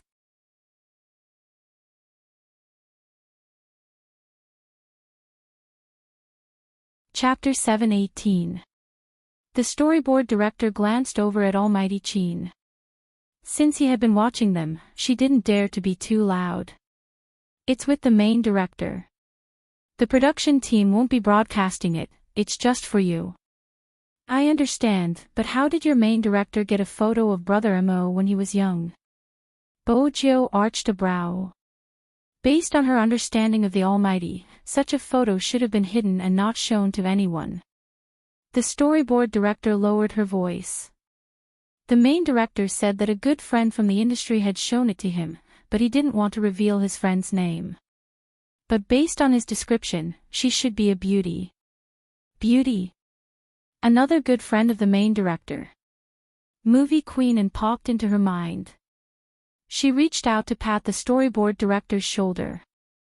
Your production team isn't bad, they have a bright future ahead of them. The storyboard director. What was with the strange feeling of being complimented? Just because they had gotten a photo of Almighty Chin, they had a bright future ahead of them. Big Spade, how dare you say you aren't interested in Almighty Chin? Hurry and get the photo, I'll help you keep an eye on Brother Mo, don't let him come over. The youngster stuffed a hand into her pocket, looking as handsome as ever, smart and sly. The storyboard director went to look for the main director. The main director was still immersed in the ice cream kiss. He turned to the storyboard director with a serious expression. This scene isn't bad, it has the effect of a variety show. We can let them kiss a few more times. The storyboard director. Boss, have you ever seen a variety show with kissing? Where's your integrity? Half a minute later. After explaining the situation, the storyboard director finally retrieved her boss's phone. She walked towards Bojo anxiously. You have to keep this a secret from Almighty Chin. Don't worry. Bojo winked. So handsome. The storyboard director coughed heavily before handing the phone to the youngster. A photo that was obviously taken in secret appeared on the screen. The photo was obviously taken at the Chin family's old mansion. The main character was dressed in a pure white British suit and had delicate features like a doll.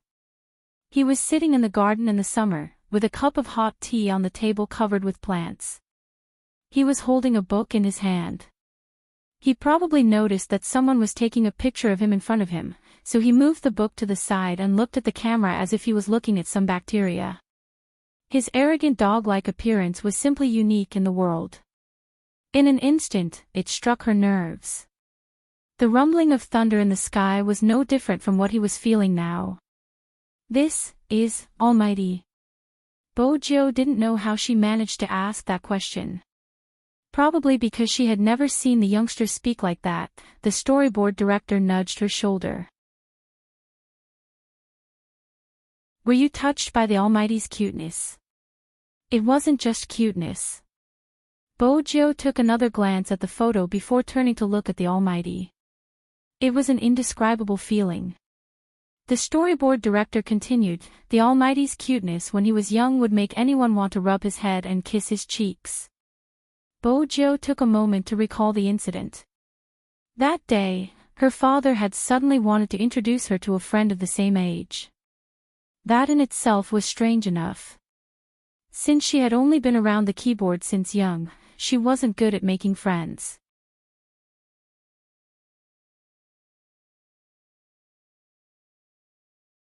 Chapter 719. But the moment Bojo saw her little friend, she forgot about the little rocket. Her father was lying to her. How was he her age? He was a puppy doll. Especially when he spoke, he was very polite. Compared to the doll in front of her, a pet like the little rocket was really boring.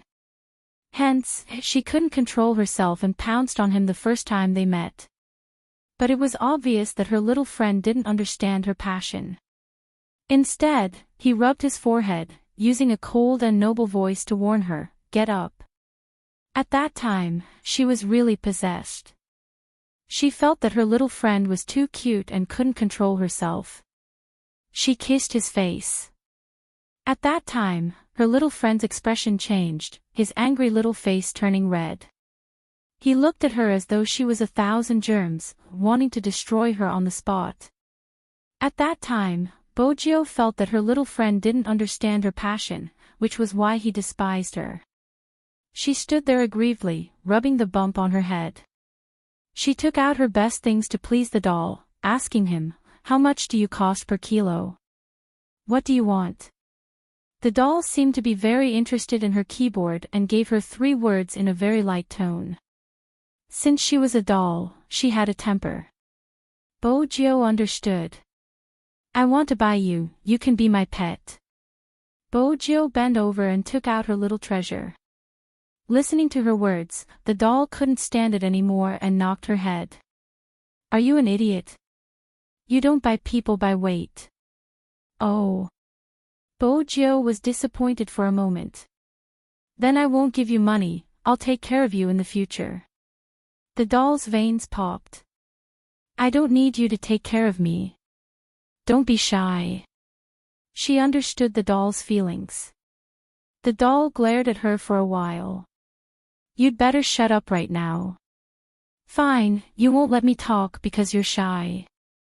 I know, you just ate a lot of chocolate. You like it, right? I'll go steal some more." At that time, Bojo felt that the doll was hard to coax. She couldn't understand his thoughts at all.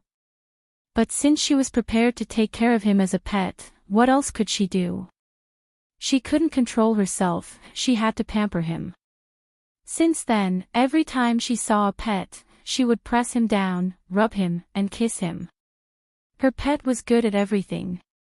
It was beautiful, looked good when it ate, and read books that gave her headaches. The number of times it called her an idiot was increasing, but it was still very handsome. It was just that it had a bad temper and was easily shy. It was always embarrassed in front of outsiders. In the past, Bojo had been puzzled. What a good relationship they had.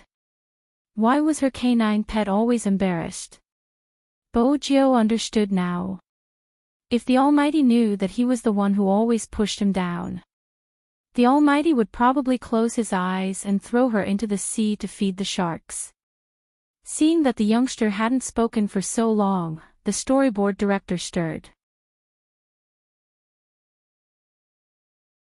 "What are you thinking about?" "I thought about how I had pushed the Almighty down when he was young. It was best if no one knew about this. She would be happy on her own. An unexpected reunion with his childhood pet. Moreover, this person was an Almighty." The feeling was rather subtle. Honestly, Bojo had never expected the adorable puppy doll to grow into the Almighty.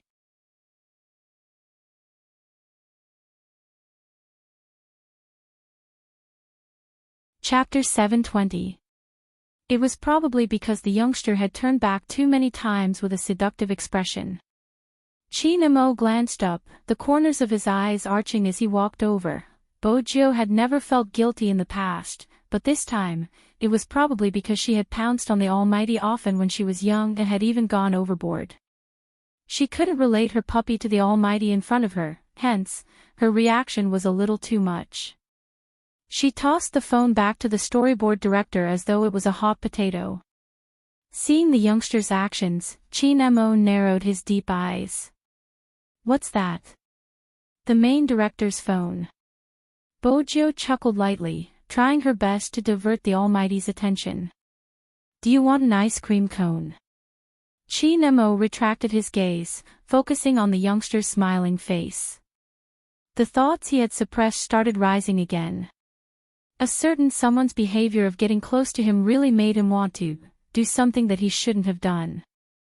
For some reason, Bojo reached out to touch the bridge of her nose when she saw the Almighty's expression.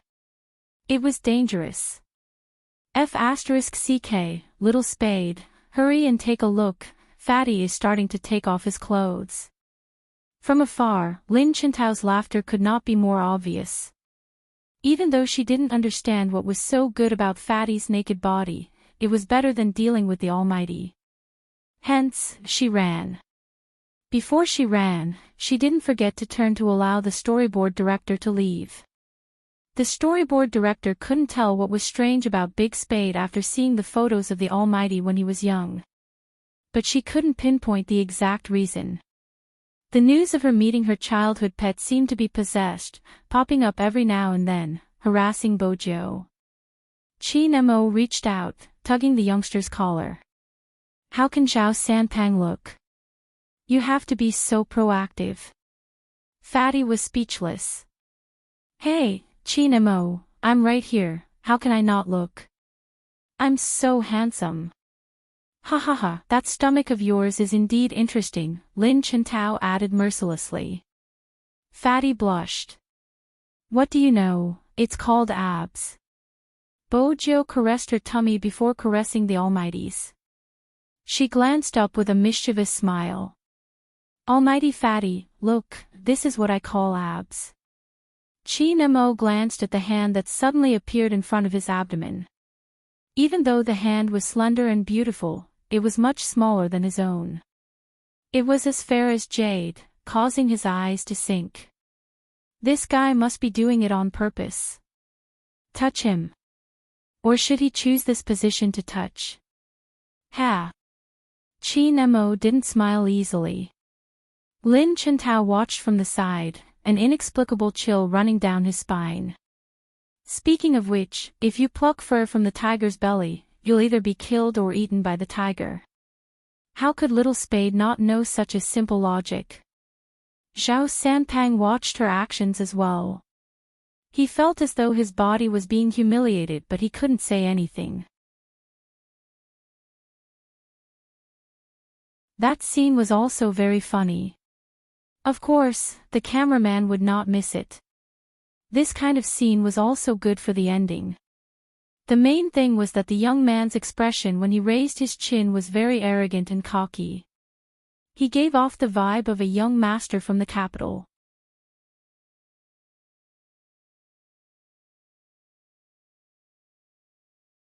Chapter 721. Yet, Qin Mo asked the youngster in a low voice, is it nice to touch? Bojo was still in a daze as she nodded seriously. It's really nice to touch. Ever since she found out the Almighty was her pet, she didn't have to worry anymore, right? She had pounced on him so many times when she was young.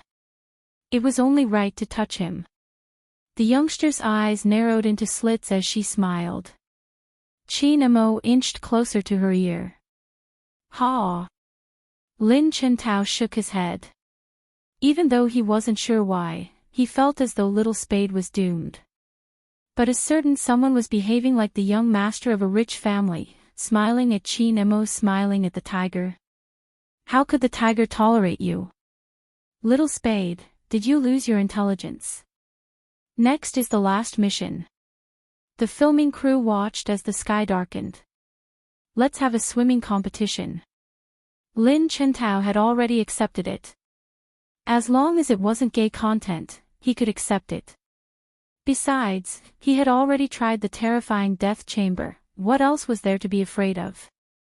He wasn't the one swimming, his captain was around. The storyboard director hesitated. Should Big Spade or Almighty Qin be the one to reveal herself? The latter was hopeless.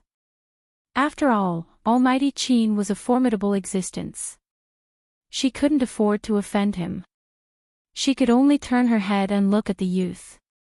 Bojo replied, I'm afraid of water and can't swim, not even with a life buoy, I'll faint. With that, Qin Mo glanced at the youngster.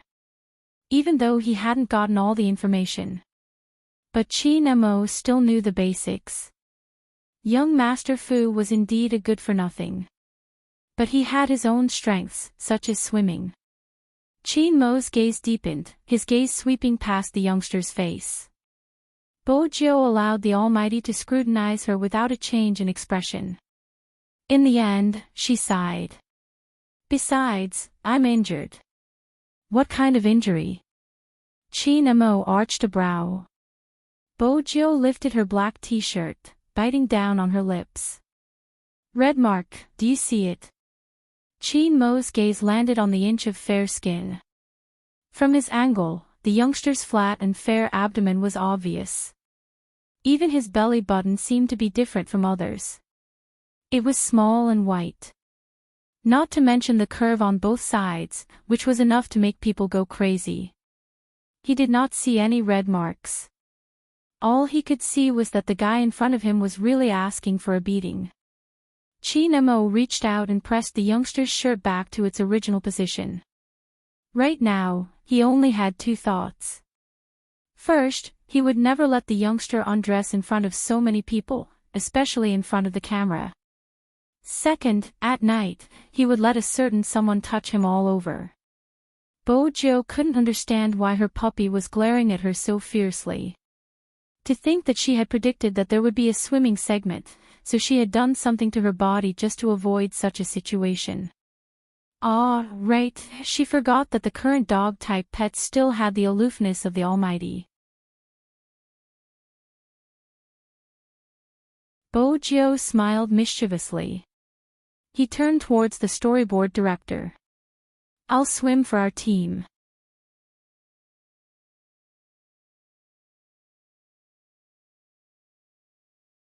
Chapter 722. Rao Rong chuckled. It seems like I'm the only one in this team. The captains of the three teams stood on the same level. The girls in the filming crew were overwhelmed by his handsomeness. Before they could react, Chin Mo had already bent over, tugging off his clothes suavely. His black hair was messy and sexy due to the movement of his clothes. The lines on his body were perfect, especially the lines on his abdomen, which were clear and defined. Bojo watched the Almighty, reminded of the puppy she had had in her childhood. Back then, his hair had been just like that, soft to the touch.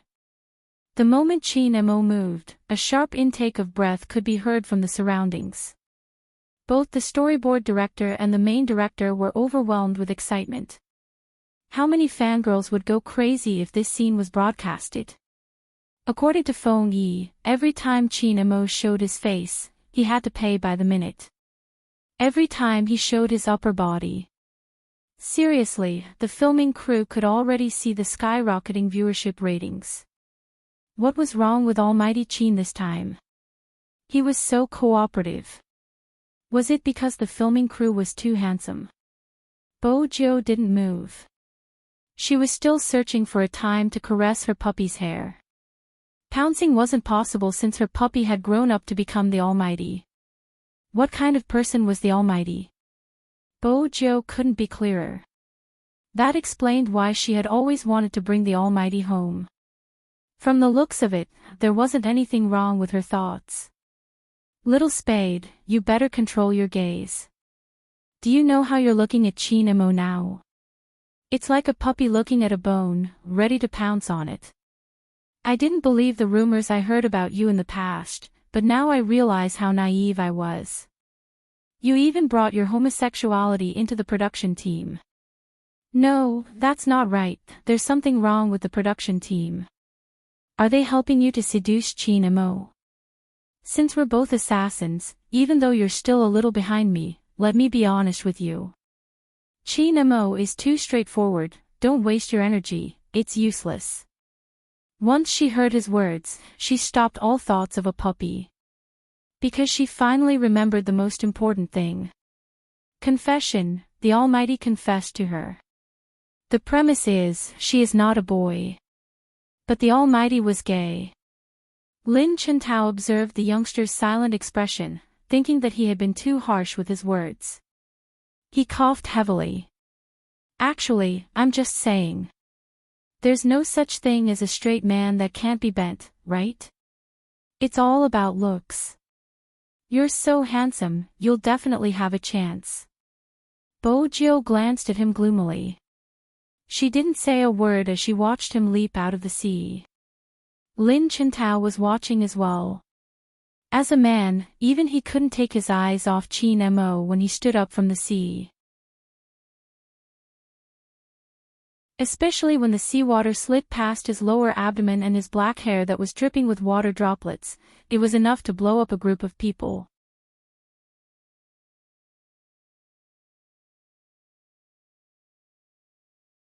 Chapter 723. What a joke.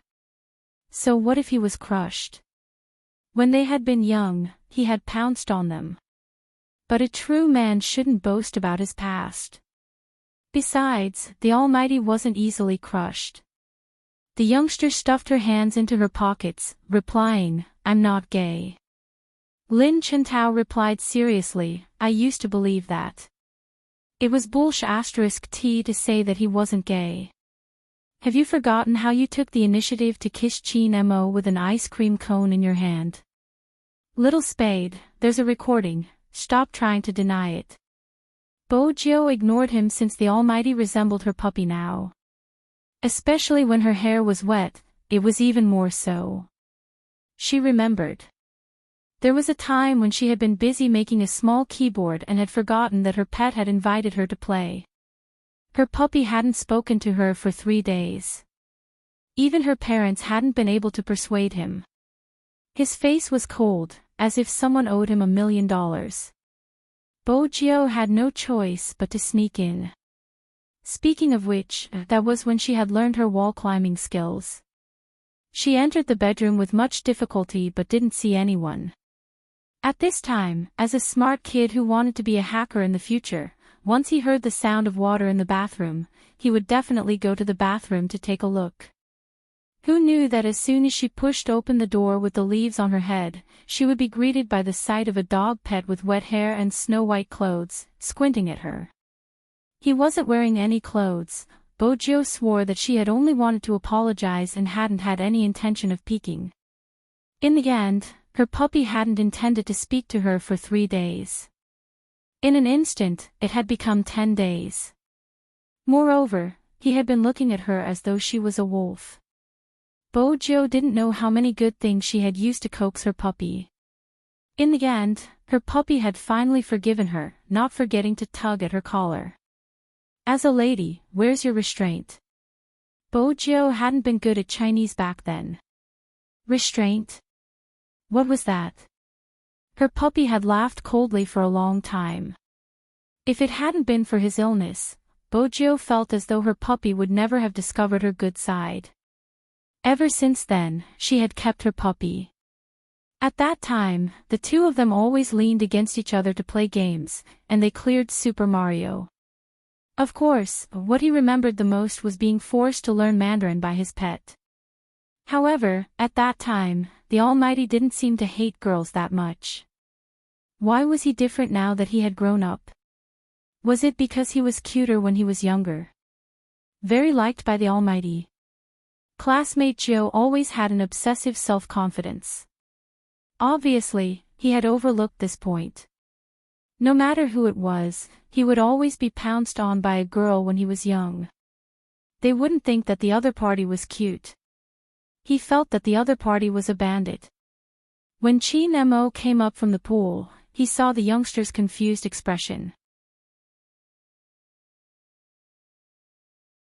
She was very close to him, and the light of the setting sun shone on the youngster's clean hair. Such a person should have been taught a lesson a long time ago. However, they weren't in a hotel, so it wasn't convenient for them to do anything. Chin Mo turned sideways, picked up the white towel on his head, and covered the youngster's face with it. "I won't watch it anymore." The more he watched, the more he couldn't control himself.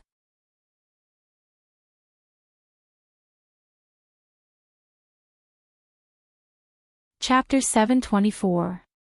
Bo Jiao removed the towel from her face, arching a brow. "You're filming even when you're resting in the hotel? Little Spade, don't you watch variety shows?" Lin Chintao was shocked by her question. What era was she living in to ask such a question? Bo Jiao lowered her lids, tugging her collar. "I don't." "Then what do you usually watch?" As a variety lover, Lin Chintao couldn't understand someone who didn't watch variety shows. Before Bo Jiao could reply, Chin Mo walked over, his voice faint. Chin Mo walked over, his voice faint. "Overbearing CEO, fall in love with me." MH? Lin Chintao's face was filled with question marks. Chin Mo's smooth chin was still wet, his black hair still wet. He usually watches these types, such as Sweet Little Wife or Keeping Any Sports Prince Charming. Bojo, why did the Almighty have to remember her dark history so clearly? Lin Chintao glanced at the youngster's expression, patting her shoulder in a brotherly manner. It's true, the books you read reveal your true nature. The novels had been found from the bookshelf in Fu Jiu's room. It wasn't convenient for Bojo to say they weren't hers, hence, she smiled suavely. I bought them for girls when I was chasing them. Chasing girls. Chi Nemo paused in the act of putting on his clothes. His fingers paused for a moment before he started buttoning his white shirt slowly. His eyes were heavy and cold. Lin Chintao was still conversing with the youngster. Don't insult my intelligence, who would give such books to a girl? Bojo replied lazily, me, before boarding the bus. She didn't seem to care if Lin Chintao believed her or not. Lin Chintao continued to educate the youngster. For variety shows, the best part is before and after bedtime. Don't think that you're really resting, there will still be cameras. As a hacker, she had to change her bad habit of hacking the cameras. Bojo listened to Lin Chintao, reminding herself to control her instincts. Fortunately, there was some good news. She was finally able to give her phone to everyone. The days without the internet were tough for esports players. The moment Zhao Sanpang received his phone, he kissed the white phone. It must have been hard on you without daddy to take care of you. The production crew, Fat Tai, come and take a look. We posted on Weibo and some fans guessed that we're recording a show. Lin Chintao looked at the number of reposts on his official Weibo and stroked his chin. I feel like I'm going to be famous. Zhao Sanpang pointed at one of them and said, look, someone is praising me for being handsome. The eyes of the masses were indeed sharp. None of you can. Almighty Fatty, you should see his nickname first. The youngster swept a glance at the screen and reminded Zhao Sanpang, who was already a little dizzy, with a lazy voice. Zhao Sanpang chuckled. Nickname. What's so good about nicknames? The point is. Holy shit, what's the meaning of this? Who named them? His eyes were blind. Do you have any culture? I think he's quite cultured, ha ha ha. Lin Chintao laughed so hard he almost died in a car accident. Little did he know that at this moment, Almighty Shao, who had never spoken, suddenly said, who are you sleeping with tonight? The person she was asking was Qin Mo.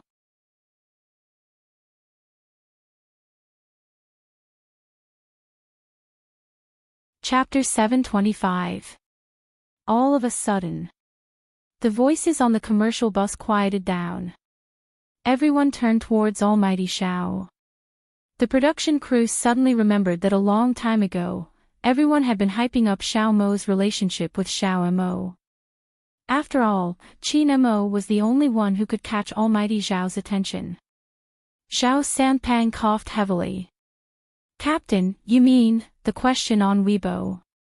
Almighty Shao had said a few more words.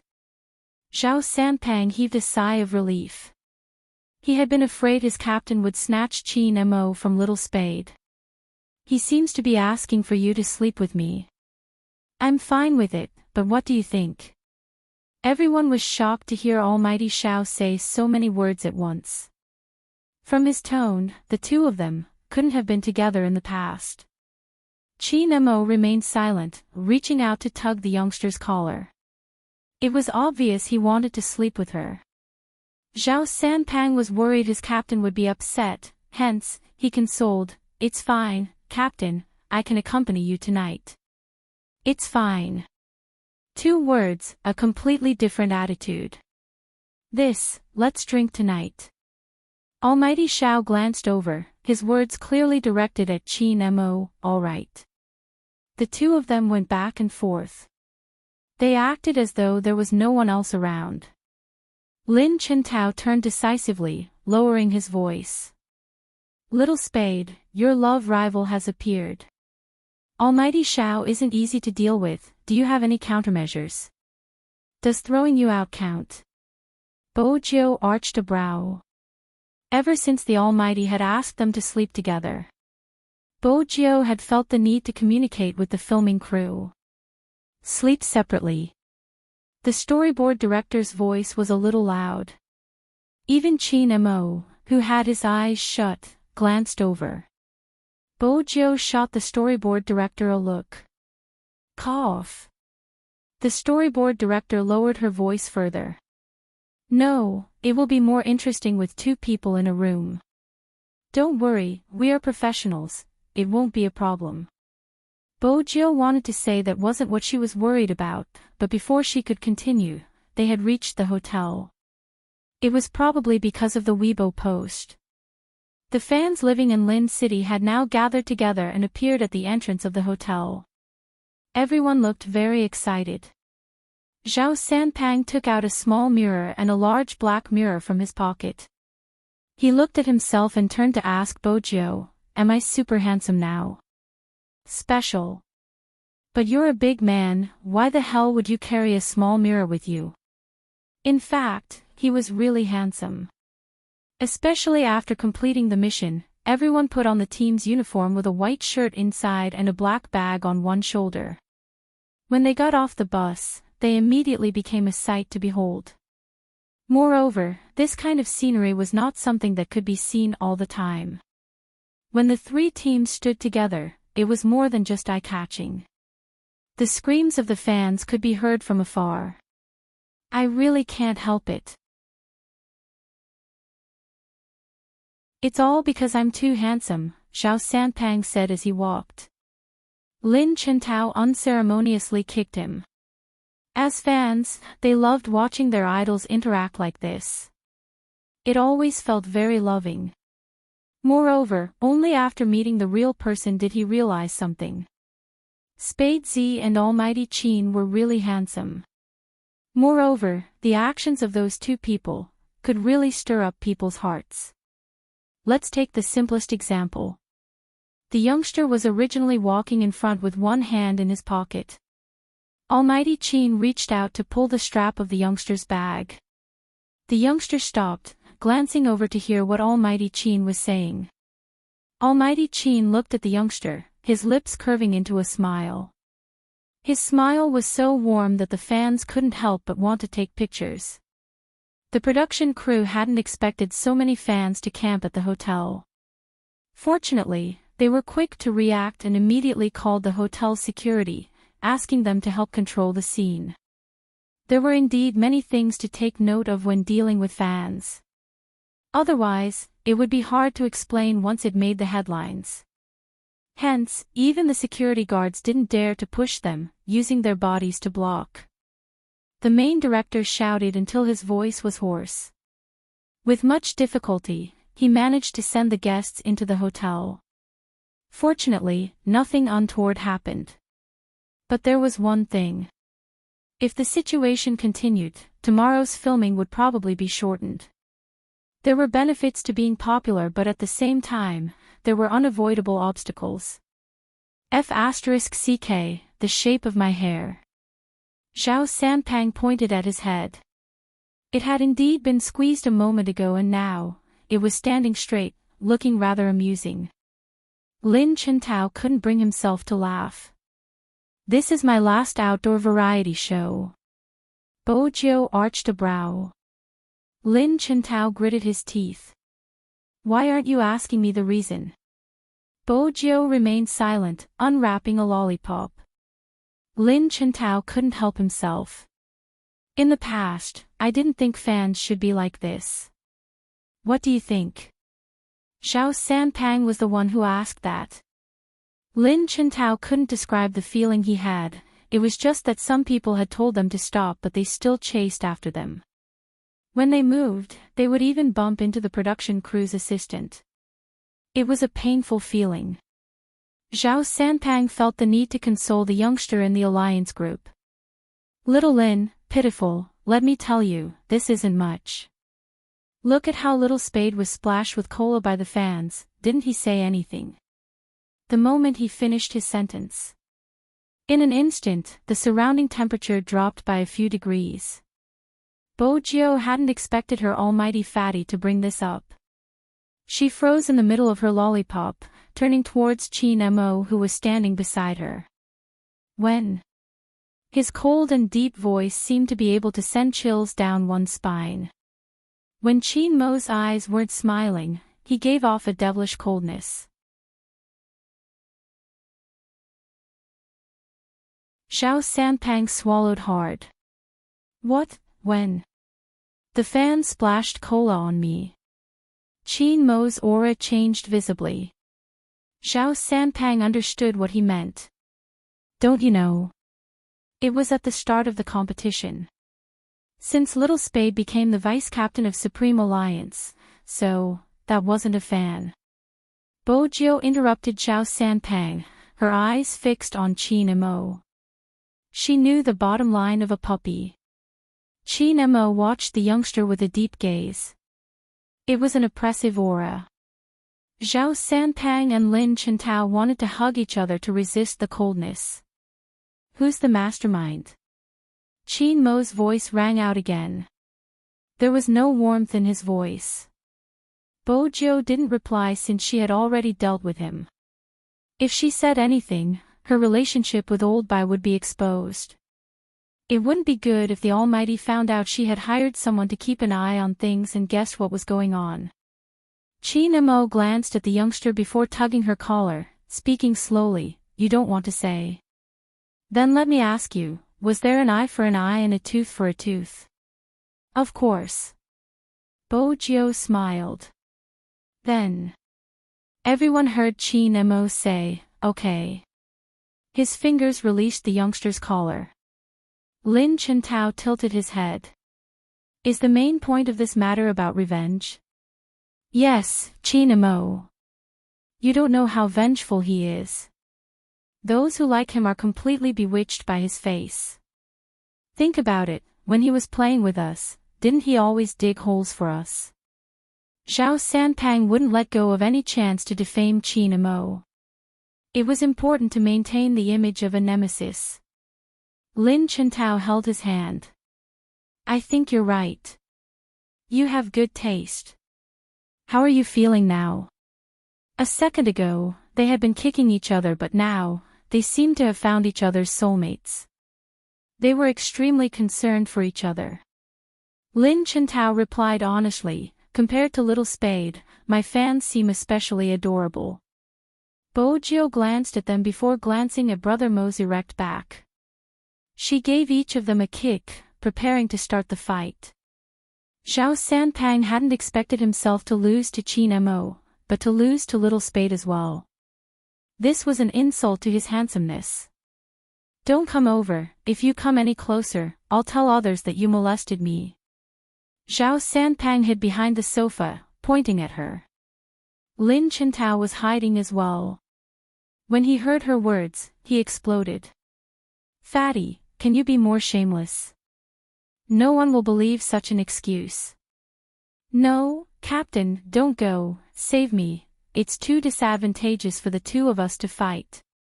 With your help, Little Spade will definitely lose. Rao Rong chuckled, lifting his legs to leave. His words were even more shameless to him. But when he turned the corner, he turned back to glance at the silver-haired youngster. It seemed like Chin Mo really cared about Spade Z. It wasn't his style to care for someone so much. After all, that man. He had never had any feelings. Time trickled by. After Bojo was done with the two of them, she pondered for a moment before heading to the room to look for the Almighty. That was how humans were. They didn't want to destroy the beautiful memories of their childhood. Bojo wasn't an exception. Ever since she found out that the Almighty was her pet, she had to coax him. Bojo felt the need to coax him. Even though the Almighty had changed so much. There was definitely an awkward little button in his heart. Bojo understood. When she pushed the door open, she heard Chin Mo on the phone. His tone was calm as he said, go and investigate. Bojo paused for a moment before allowing the cameraman to follow her in. Chin Mo had just hung up and glanced up at her. Come over. Bojo felt as though her pet was giving her a way out. She broke into a devilish smile. Unbeknownst to her, she had become more obedient in front of the camera. I'm going down for a drink, you can reflect on yourself in the room. Chin Mo pinched the youngster's face, his gaze softening. Once you've thought it through, send me a WeChat message, understand? Bojo regretted that she couldn't be like when she had been younger, pouncing on him and coaxing him. She still had to reflect on herself, she would send the Almighty a message after playing a few games. Shouda, that person, obviously harbored ill intentions towards her pet dog. The Almighty was really slow in this aspect. Wasn't he gay?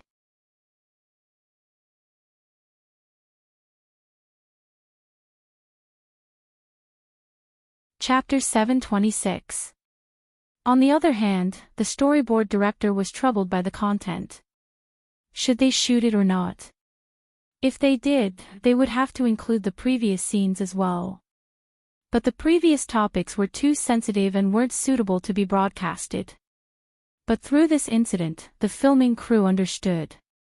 Some people in the production team also understood that there was a reason behind the coke splashing incident. In the past, they had always felt that the entertainment industry was full of twists and turns. But now, they realized that as long as you were the center of attention, you would be pitted against. Almighty Chin's attitude was obvious as well. He was protective. The storyboard director took a moment before deciding to keep the part where Almighty Chin pinched Little Spade's face since it was too loving. The rest could be edited out. The youngster noticed them, arching a brow. Why aren't you following Brother Mo? I'll stay and film you. The storyboard director felt as though she was turning into a Spade fan, wanting to give the youngster more screen time. Bojo rejected them decisively. Hurry and film Brother Mo, with you guys around, Almighty Shao won't dare to do anything to him. The storyboard director, there will be someone filming, the cameraman interrupted. Bojo smiled. That's good. The storyboard director couldn't help asking, what do you think Almighty Shao will do to Almighty Chin? His gaze is so obvious, what do you think? Bojo asked. The storyboard director coughed. Bojo took a moment before breaking into a smile. But he won't have a chance. Why? Bojo arched a brow. He isn't Brother Mo's type. Was she going to expose Almighty Chin's ideal girlfriend? The storyboard director's eyes lit up. What type does Almighty Chin like? Someone as handsome and aggressive as me. Bojo leaned back, her long legs crossed as she opened the Hero app on her phone, a mischievous smile on her face. The storyboard director, should we broadcast this part? The cameraman asked his colleague. The storyboard director held her forehead. We can't broadcast it, it'll attract haters. It's fine, I have a lot of haters. Bojo arched a brow at the two of them. Do you want to play hero? I'll carry you guys. The reason why the production team was so excited when they heard that they were going to invite an esports god was because the entire production team had been addicted to playing games recently. The youngster's question. The cameraman was obviously shaken. The storyboard director replied solemnly, I'm still working. It's mainly because you're so dark-skinned, what's there to be proud of? Playing games with the guests is also considered work. The cameraman sat down and asked, which area are you from? Hey! The storyboard director insisted. The cameraman said, did you forget what team has said about us? 10,000-year pit. The storyboard director's attitude changed instantly. This episode is mainly about esports, how can there be no gaming scenes? Let's film Spade's hand speed, come on, let's go. The little assistant didn't expect that the important task of filming would fall on her. However, looking at the people who kept their heads down and swiping their phones, she always felt that some people could only be truly understood after interacting with them. For example, the young man didn't talk much, but he could make people feel comfortable around him. It was completely unexpected. Even Almighty Qin was the same. He had thought that such a great god would not be easy to approach. So much so that they were a little afraid. But now, it seemed that although Almighty Qin was cold, he would never make things difficult for the production team. For the first time, they had the desire to do something well. While bringing happiness to everyone, they also wanted to tell the fans what these almighties were like. The people they liked were truly wonderful. In contrast to the addicted gaming in the room. In the hotel restaurant, the decor was elegant, and there was someone playing the piano. Ever since Almighty Xiao had said that on the commercial bus. The production team really wanted to dig deeper. National champion Almighty Xiao and MVP Almighty Qin, what exactly was the relationship between the two of them? But that was just a thought. The main director called, asking them to film something else and not disturb their conversation. At this moment, the production team finally realized the two people sitting inside. One was young Master Qin from Jiang City, the other was young Master Xiao from Lin City. They weren't just rich, they were also powerful. Simply put, if you looked at esports, both of them had a red background. I have an answer to the question you asked me previously. Some people who often live under pressure might have a second personality buried deep in their body after experiencing certain things. The things they like would change. This is the information, you can take a look. Qin Mo's gaze fell on the folder that the other party handed over, but he didn't say anything. Almighty Xiao took a sip of wine. This time, who are you investigating? Nobody. Qin Mo tilted his head and lit a cigarette. His slender fingers held it, and a few images of the youngster flashed through his mind. No, that didn't seem like the reaction of the second personality being stimulated. But if it wasn't the second personality, how could he explain the information that Fatty had given him when he was in America? A person who had never touched a computer. Suddenly, he knew hacking skills. A person who used to frown when he saw a game. He just stayed in the hospital, and when he came out, he became the rookie king of Zone C. Other than the stimulation of the second personality, there was no logical way to explain it. Qin Mo's eyes deepened. His face couldn't be seen clearly in the smoke. There is another situation that I am still researching. When I think it is possible, I will call you. But I also have something to ask you. Qin Mo raised his eyebrows. What? Is your hand really fine, or did you come back early for some reason? When Big Brother Xiao asked this question, Lin Fan's expression changed. The smoke became much thinner. Qin Mo flicked his cigarette. Find out more about the enemy. No need. Xiao placed his glass down and stood up. But we both know that if your hand isn't healed, Supreme Alliance will never be able to defeat Xiangnan. Qin Mo took a puff of his cigarette but didn't say anything. The conversation between the two of them ended there. In the room, Bojiu felt that she had killed enough and it was time to remind the Almighty. She opened WeChat. Brother Mo, you can't drink until you're full. Do you want a barbecue? After listening to the voice message, Qin Mo reached out to extinguish his cigarette. Hungry. Being hungry wasn't a big deal. She was more worried about what someone would do to him. There was something in Qin Mo's voice. Come down. All right. Bojiu paused. Where's Almighty Xiao? Qin Mo arched a brow. Why are you concerned about him? Aren't you drinking together? Qin Mo replied, I've finished. Bojiu was satisfied with his answer. She knew her puppy wouldn't be Almighty Xiao's type. She kept her phone and stuffed her hands into her pockets as she headed downstairs. Qin Mo's gaze didn't leave the screen. If it really was a second personality. What if it suddenly disappeared? What would happen? Qin Mo thought about the possibility. Qin Mo tightened his grip on his glass, even his breathing seemed to stop for half a beat. He wouldn't allow that to happen. The lights dimmed and the piano music in the dining room changed. The moment Bojiu came down, she saw that the cameraman hadn't followed them in. He was standing there.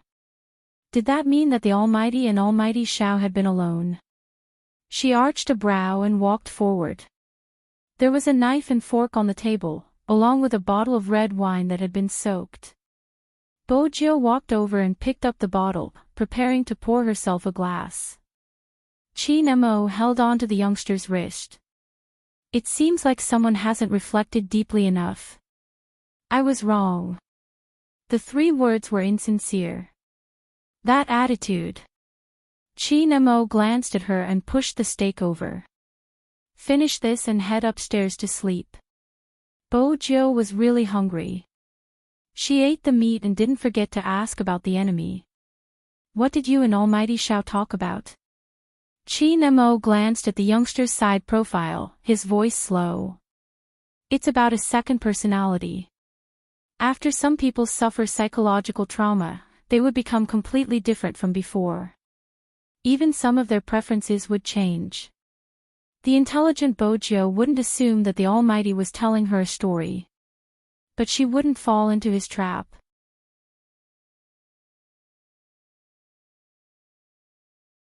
If she did, it would be equivalent to admitting that there was something wrong with her. She continued to eat the beef, her lips lifting.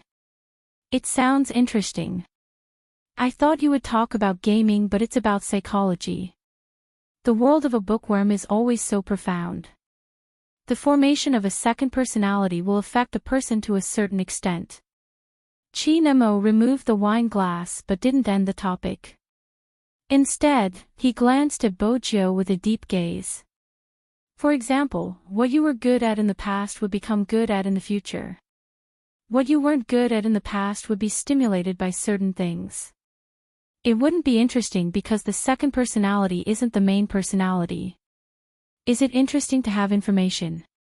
Bojiu couldn't understand why the Almighty's aura had turned cold. But her instincts told her. The so-called second personality was definitely related to her. The Almighty had already started investigating her. Perhaps it was because she had been caught red-handed in the convenience store. Regardless of the situation, it was only a matter of time before the Almighty discovered her secret. Bojiu took another bite of the steak. It's interesting to exist. Is that so? Qin Mo's voice turned colder. Bojiu chuckled. Yes. The meal wasn't much. Mainly, Bojiu wasn't sure how much the Almighty had found about her. He probably already knew that there was a huge difference between the current her and the past her. Hence, the next step was to investigate. Bojiu narrowed her eyes. Fortunately, the cameraman didn't enter. Just as Bojiu was about to ask the storyboard director to arrange another room for her, Qin Mo pulled her into the bedroom. Just as Bojiu was about to ask the storyboard director to arrange another room for her, Qin Mo pulled her forcefully into the bedroom. A door separated the filming crew. There was a camera in the room. At this moment, the guests were free to do whatever they wanted. Bojiu hadn't expected that the Almighty wouldn't even do anything. He only said 2 words to the camera, sleep. He immediately pulled a towel over and covered the camera.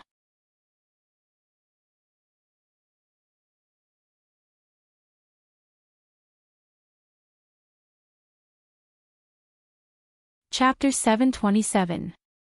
In front of the screen, the main director almost choked on the tea in his mouth when he saw this scene. He picked up the walkie-talkie and said, "What time is it?" "He's already asleep. Get him to take the towel away and take more bedtime shots. Why don't you tell Almighty Qin yourself?" They didn't dare to order him around. The director coughed heavily, shifting the topic. You guys must be tired after a day of filming, go to bed early. The assistant and cameraman glanced up silently, understanding. As expected, they weren't the only ones afraid of Almighty Qin, the director was the same. The only one who wasn't afraid of Almighty Qin was Big Spade, who slept with him. Actually, when Bojiu saw his actions, she was momentarily at a loss. But she quickly whistled. Then, he turned around and unplugged the voice cable. It was a piece of cake for a hacker. Bojiu had been smiling leisurely. But when she saw Qin Mo walking towards her, she raised her eyebrows.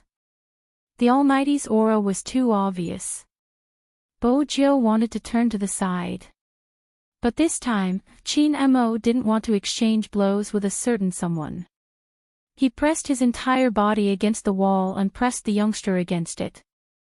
The coldness in his eyes couldn't be more obvious. That gaze, Bojiu had only seen it when she had fought against Qin Mo in her previous life. There wasn't any warmth. It was as though he was catching a criminal. It seemed that he had really been angered by her this time. Or perhaps he knew something. Bojiu arched a brow. After finding out that the Almighty was her pet, she couldn't imagine how she could become his enemy. But Bojiu understood. The two of them were bound to become rivals. The Key Case Investigation Unit had never stopped investigating her. Because she was reborn, she had a lot of natural advantages. Even the environment around her was helping her to cover up. Even if it was the Almighty, he wouldn't look at her with suspicion. But this was just temporary. One day, the Almighty would find out who she was. Let's not talk about the girl first. She couldn't stop touching the computer. She had something she had to do.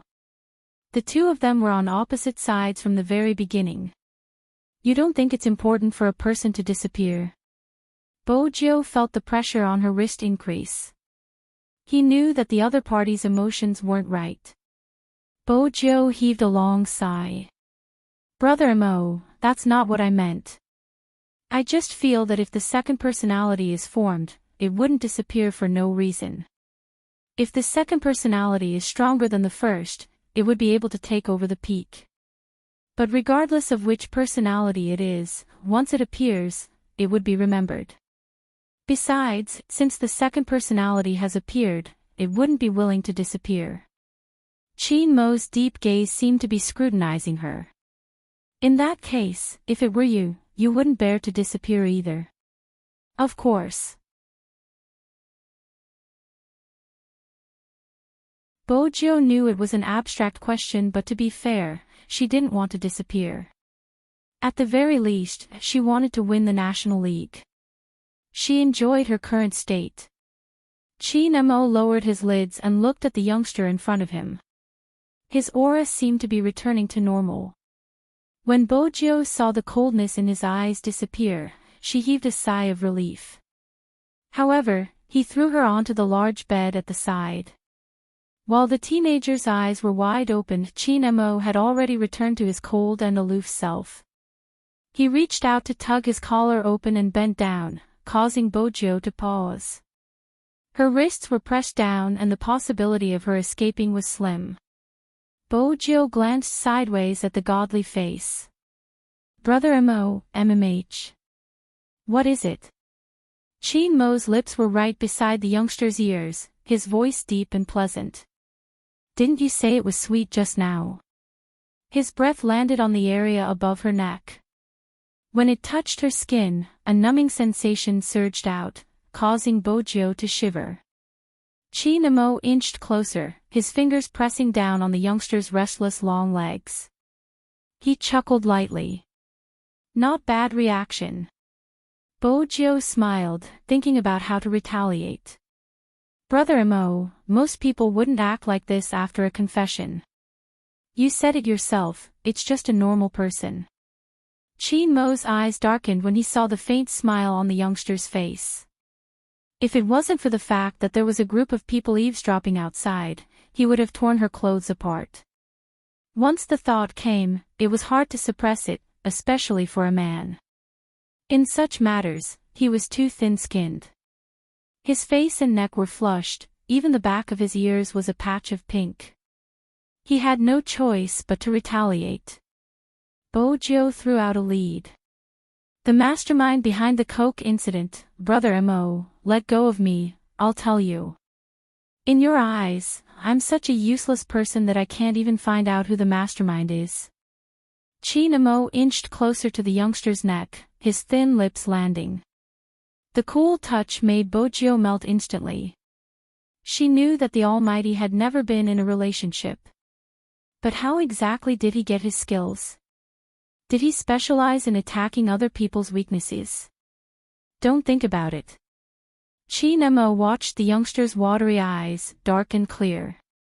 He couldn't help lowering his lids, kissing the corner of her eyes. You were the one who started the fire, how could you have forgotten, MMH? Such a kiss was unbearable. It wasn't convenient for Bojo to move around. If she moved, there would be physical contact and her secret would be exposed. Brother Mo, you know I'm not gay. I'm gay because you're my best friend. And a pet. Mo glanced up, pausing slightly. It's a pity I don't want to treat you as a good friend, no good friend would do such a thing. As for why you weren't gay before, that's because you hadn't met me. I remember you saying you like handsome men, Joe. With that, he lowered his voice.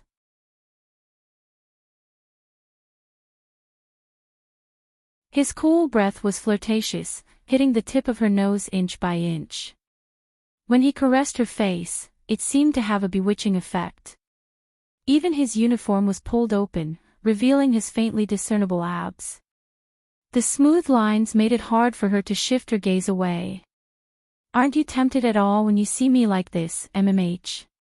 It was as though he was born with such a demon, living in the depths of the deep sea, his voice elegant and luxurious.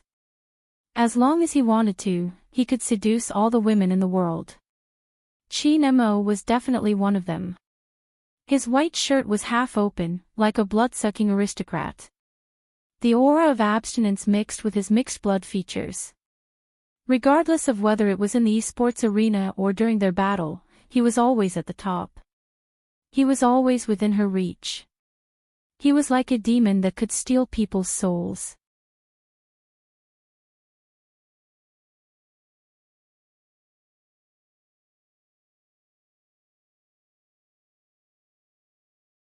Chapter 728. Before Bojo could pull herself away, she was pulled into the pleasure. He wasn't even 18 years old. Her body couldn't resist his seduction. She didn't have the ability to resist. Besides, that face reminded her of the first time she had pounced on her pet. Messy black hair and a different pair of eyes. It wasn't a woman. Even a man wouldn't be able to escape. He knew she couldn't resist his seduction, but he still used this trick. Bojo raised her arms, circling Mo's neck. Her lips inched closer, not hesitating at all. Mo lifted his thin lips. The moment he kissed the corner of the youngster's lips, a sharp gust of wind blew. It was a beautiful capture and suppression. Their positions swapped. The youngster's arms were by Mo's side, her gaze lowered. Brother Mo, you should know that even if I have a reaction, it's just a physical reaction. It doesn't mean anything. With that, Bojo lifted her hands, pulling Mo's white shirt up.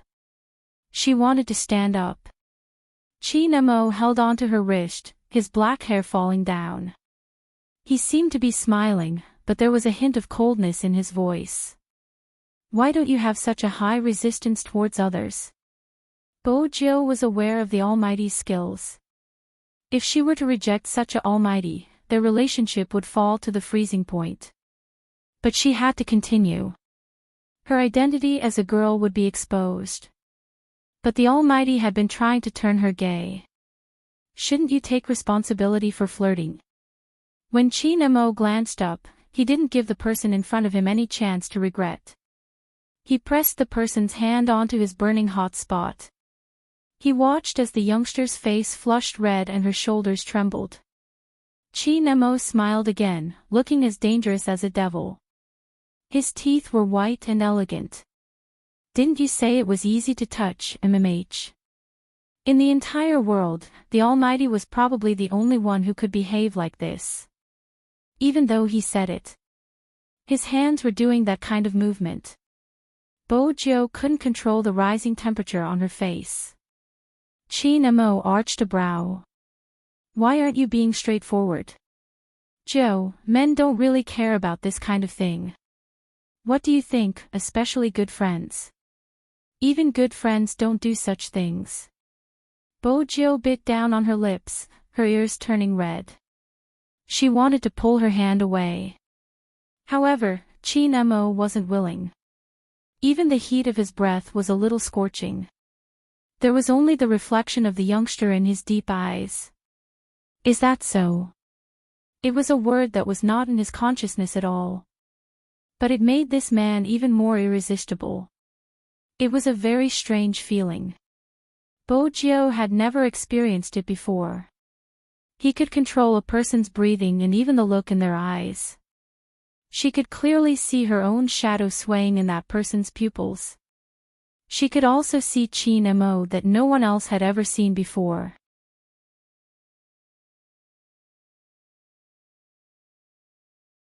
That handsome face that could move one's heart was dyed with asterisk at this moment, and when his black bangs hung down, it was even more sexy that it was difficult to pull away. Apart from the sounds that made people blush, there was also this person's aura and that scorching sensation. Bo-jo felt her palms burning hot. When he came back to his senses, he saw a pair of extremely black eyes. Your skills aren't that good. Chin-mo lifted the corner of his lips. You don't look like the legendary little prince of the nightclub. The only person who could dig up her dark history at this moment was the Almighty. Bo-jo wanted to avoid that person's aura. But she realized that the sandalwood scent could spread. She glanced over. You're just a nightclub nouveau riche. Chin-mo paused. He couldn't help but laugh, a certain part of him becoming more energetic. Do your job properly. Brother Mo, do you confess like this to everyone you meet? Bo-jo was a lady after all. She couldn't handle it, her face turning redder. Chin-mo leaned towards the youngster's ear, his gaze as dark as the night. He said something that didn't seem like something he would say. Only you. Because I want you too much, I want to lock you up and do whatever I want to you. I want to hear your hoarse voice begging for mercy, or perhaps, like now. Bo-jo trembled when she felt the boiling heat. Her thin lips were kissed. Her breath seemed to have been snatched away. Her mind was blank. Her heartbeat was so loud it made her tremble. Bo-jo could feel the numbness rising from her tailbone. She felt like she had lost all her strength. It seems like you don't dislike me.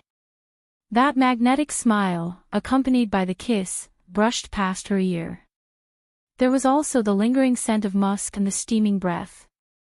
Even the hand that was pressing down on her wrist began to move downwards. It brushed past her waist, followed by her abdomen, kissing through the uniform. Just as it was about to move to between her legs, Bo-jo widened her eyes in shock. A crisp slap. The dissonant sound rang out at this moment. It was extremely piercing. Chin-mo didn't look at the back of his hand that was red from the slap. Instead, he lowered his lids, looking at the youngster who was still flushed. Bo-jo replied, Sorry, I don't need it. She stood up immediately. This time, besides her speed, Chin-mo paused when he heard the two words. This was the response he didn't want to hear the most. As a criminal psychologist, he knew when a man was the easiest to be flirted with. That was why he used such a method to turn a person gay. Chin-mo turned sideways and looked at the closed bathroom door. It was like a chasm that couldn't be crossed. The clear sound of water flowing could be heard. Bojo watched as the thing in her palms was washed away. She glanced up at herself in the mirror. After washing her hands with the hand sanitizer, she washed her face. Just a little more. Just a little more. The Almighty. Bojo pressed her head against the mirror, catching him off guard. If she had gone any further, her secret would have been exposed. Her thoughts were in a mess. Bojo knew very well that no one could make her do this. It was really messed up. But the Almighty thought she was a blue child. He even took the initiative to flirt with her. Bojo narrowed her eyes. This couldn't go on. She had to think of a way to turn him back. She had to turn him back. Bojo rubbed her brows, glancing at the cigarette and fire that the Almighty had placed in the bathroom. She pulled it out and lit one for herself. It was a handsome pose, the silver strands of hair falling down, contrasting with the smoke. Chin-mo thought the youngster wouldn't be able to accept what had just happened and would hide in the bathroom. When he pushed the door open, he realized he was wrong. From his face, he didn't seem to be bothered by what had just happened. This was something Chin-mo had been interested in previously.